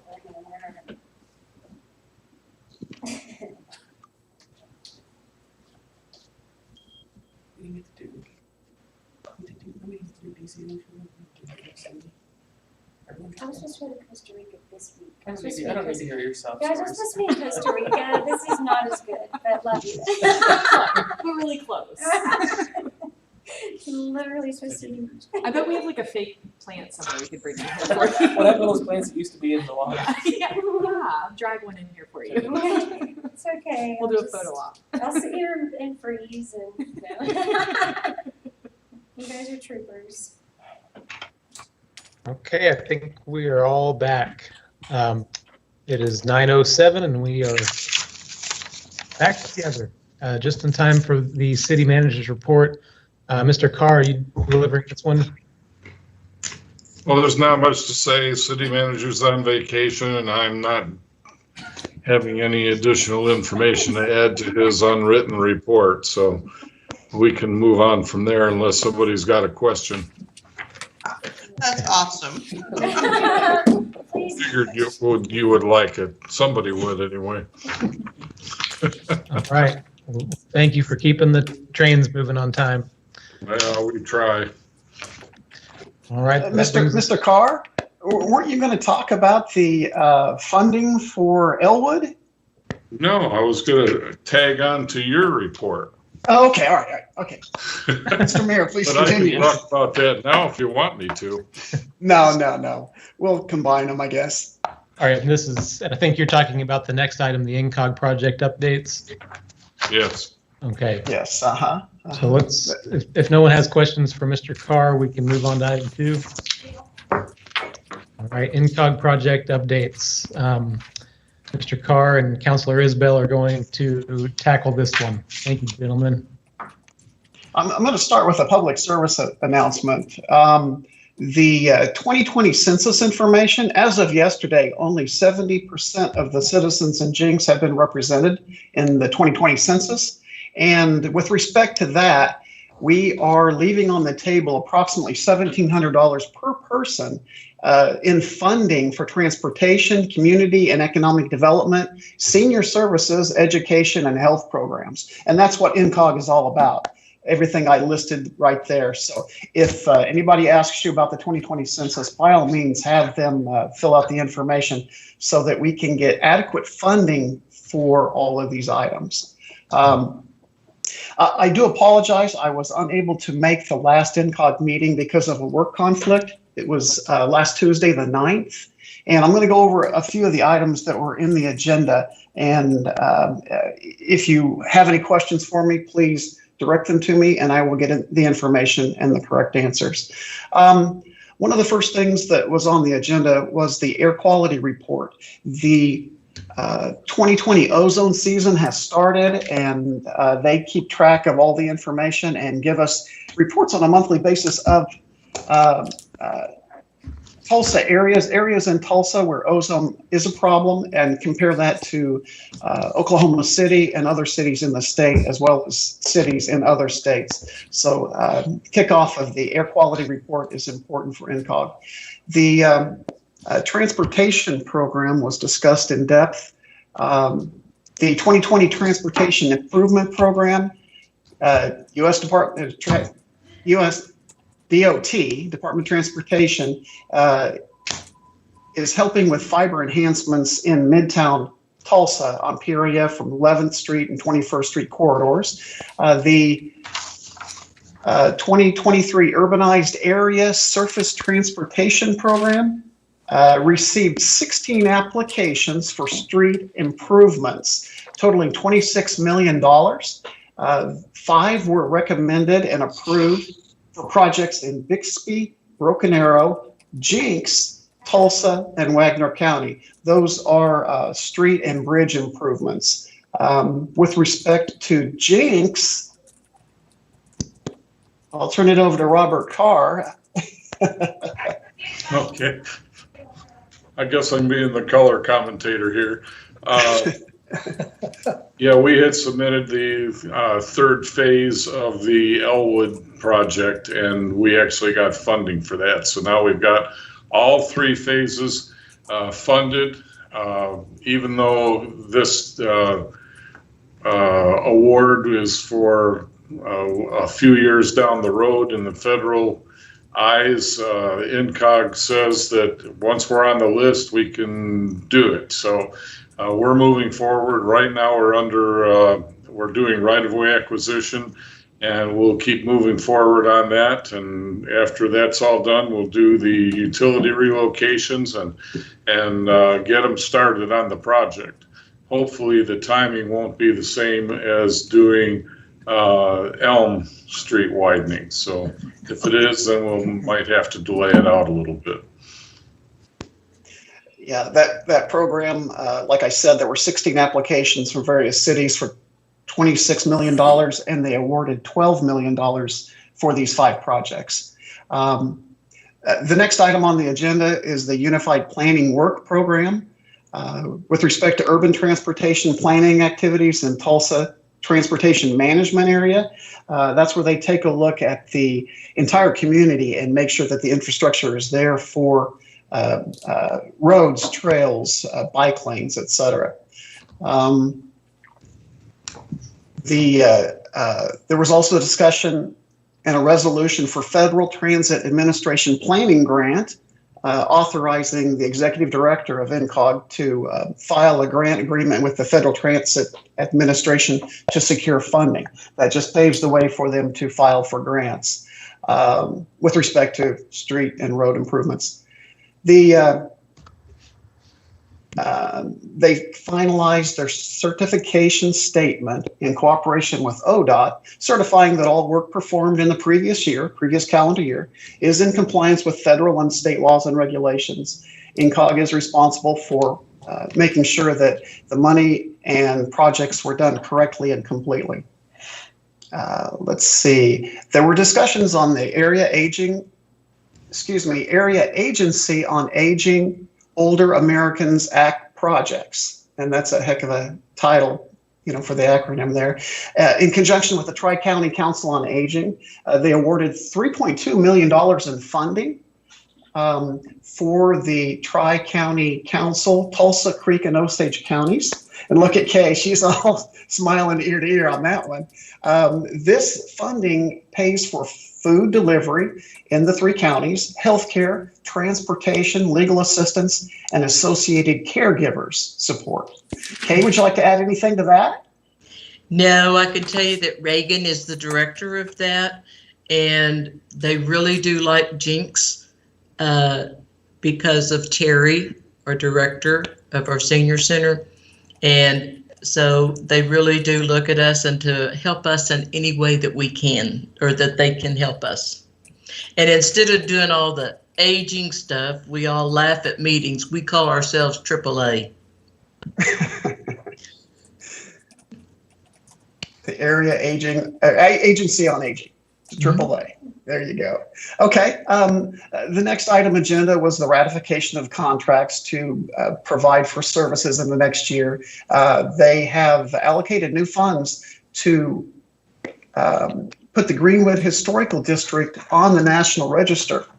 And hopefully that will be funded. And I mean, that would be a great thing for our community with respect to the 100-year anniversary coming up.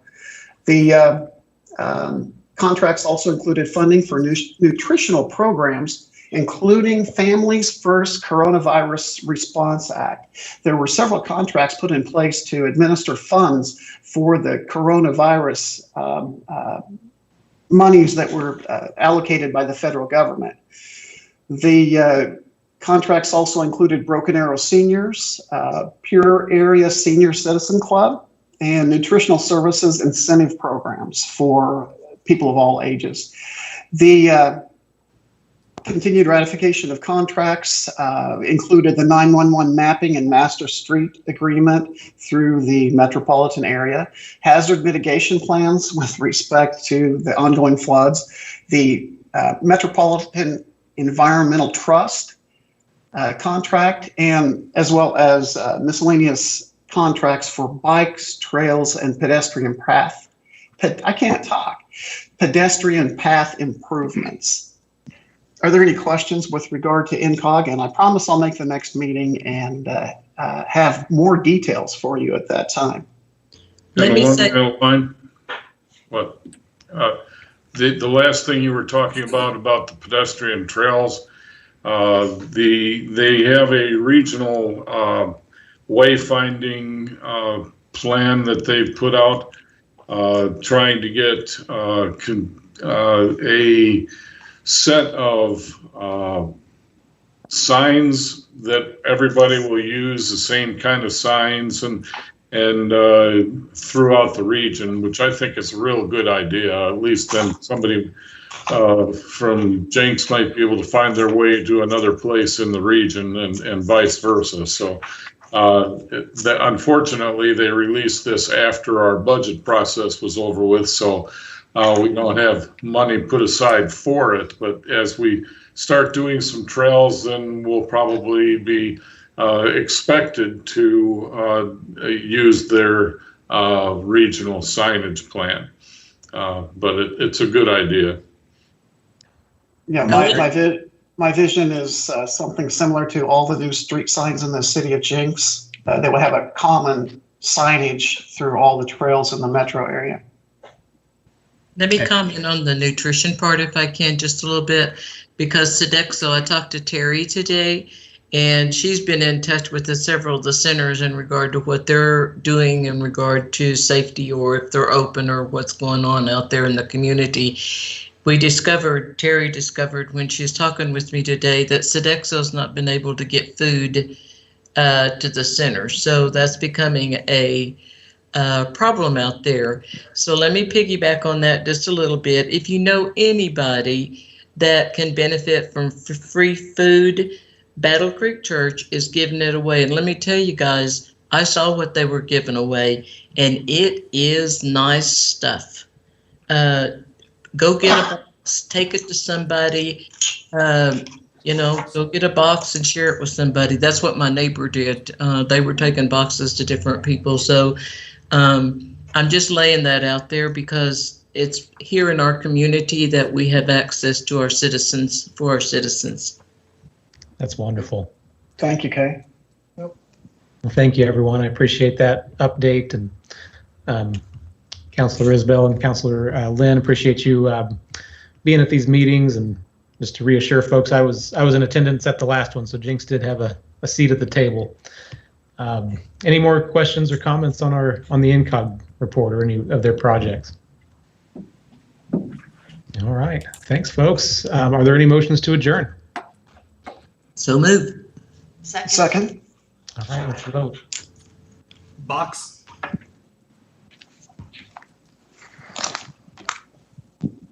We're ready, Mr. Macy. Wake him up. Box. I'm here for comments. Yes. Dyke, Yes. OJ, Yes. Lynn, Yes. Murray, Yes. Isbell, Yes. Mayor Lee. Yes, we're adjourned. Thanks, everyone. Let's do it to order. It's Tuesday, June 16th, 2020. It is 9:20 p.m. Let's call roll. Box, Here. Dyke, Here. OJ, Here. Lynn, Here. Murray, Here. Isbell, Here. Chair Lee. Here. First order of business, consideration and appropriate action relating to requests for approval of the consent agenda. Any motions or questions on the consent agenda? Motion to approve the consent agenda. Second. Thank you. Let's vote. Box, Yes. Dyke, Yes. OJ, Yes. Lynn, Yes. Murray, Yes. Isbell, Yes. Chair Lee. Yes, we will strike item number 2, move on to item 3, request by Mike Wallace to approve deed of dedication for property located at 106th and Elm to dedicate it as a stream and wetland preserve as part of the Hickory Creek mitigation project. Mr. Robbins, welcome back. Chairman, before you use a deed restriction for the use of land as a wetlands mitigation, the property in question is at 106 and Elm. Currently, JPWA owns 40 acres there. This deed restriction would be on 11.1 acres. And back in April, staff brought you a concept plan for a wetlands preserve on that area. And this is in relation to the Hickory Creek development needing a mitigation area. So part of the deed restriction is that for any future purposes, it has to be preserved for stream and wetlands. And that basically everything will be prohibited as far as any land clearing, filling, draining, or other soil disturbances, unless it's been cleared by the Army Corps of Engineers. The Army Corps of Engineers would also have the right to enter the property that's restricted for the wetlands mitigation at any time. But it's partially for any of their studies or scientific or educational purposes. Some of the other restrictions are if we ever wanted to develop the property or sell it in the future and develop it, it would have to go back through U.S. Army Corps of Engineers for approval, and typically that's not done easily to get an area unpreserved. And this is the last part of the 404 permit that Mr. Wallace needed for his compliance with the U.S. Army Corps of Engineers on his Hickory Creek development. Very good. Any questions on this one? Yeah, Chris, when you're talking about that it has stuff have to be approved by the Corps of Engineers, and I know there was been discussion several months ago of a alternate entrance to the outlet malls on 106th off of Elm. Do you foresee that this would cause any issues with developing a road through there and any type of business trade along that road to the outlet mall? Can you turn to page 149? On your packet on page 149 is the layout, the concept plan. The proposed 106th Street Road is on the north side of the 40 acres. Okay, right. And we're a good distance from that for the deed restriction. Okay.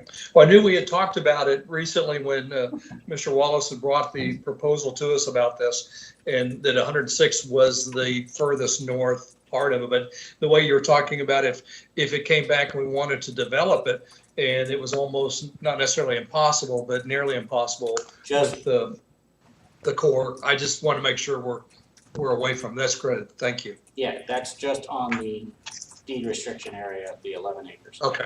Okay. Good. Thank you. Question for Mr. Robinson. Yes. Just to satisfy the past and probably future noise that's going to show up on the Nextdoor app regarding this decision, can you confirm that this decision that we're making tonight comes with no current or past, current or future cost to the city of Jenks?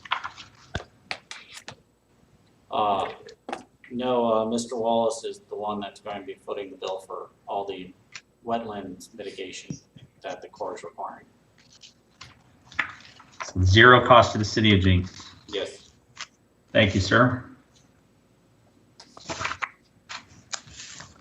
And by approving this and requesting the deed of dedication, does that make him all even with the Corps of Engineers for Hickory Creek? Do we know? He has the signed permit now from the colonel at the local branch, and he had expected to start this week on restarting Hickory Creek. Great, thank you, Chris. Mayor, I'll make a motion to approve this item number. Sorry, I don't know what number it is. Number 3. Yeah. 3. Very well. Okay. Box. Second, I missed it. A second. Okay. All right. Go ahead, Brandon. Box. Yes. Dyke. Yes. OJ. Yes. Lynn. Yes. Murray. Yes. Isbell. Yes. Chairley. Yes. On to item 4, request to approve resolution number 2020-13, a resolution amending the annual appropriations by $107,000 and account number 516115264 JPWA debt service fund interest, $553,000 in account number 557265252 JPWA WWTP professional services, $18,000 in account number 532525391 JPWA 1 cent capital fund land, and $690,017 in account number 5950005510001 JPWA Insurance and Risk Management Fund transfer to JAA for fiscal year ending June 30th, 2020 to increase the debt service budget, to budget for the bond issuance costs, to budget for demolition costs for city-owned property, and to increase the annual transfer to the JAA in the total amount of $107,000, $553,000, $18,000, and $690,017 respectively. Mr. Sauceda, is there any way we can get some more numbers in those accounts, those account titles? We'll try next time, but this one is another housekeeping item for the JPWA budget. When we originally prepared the budget for the current year, we did not anticipate issuing the 2019 JPWA revenue bonds, so that increased our monthly debt service. So we're asking for a budget appropriation of $107,000 to fill in that, or to bring that over budget into compliance. As part of issuing the 2019 JPWA revenue bonds, historically we've also went ahead and appropriated the bond issuance cost that come with issuing the bonds. So that's the request there for $553,000. And then the demolition cost on city-owned property, council had approved the purchase of property next to City Hall back in September, and there was just additional cost in tearing down that structure. And then we also tore down the structure at 131st Street, and that land, or that property, was purchased back in December 2018. So that kind of just made our budget run over. So we're asking for a supplemental appropriation of $18,000 to that account to cover those costs.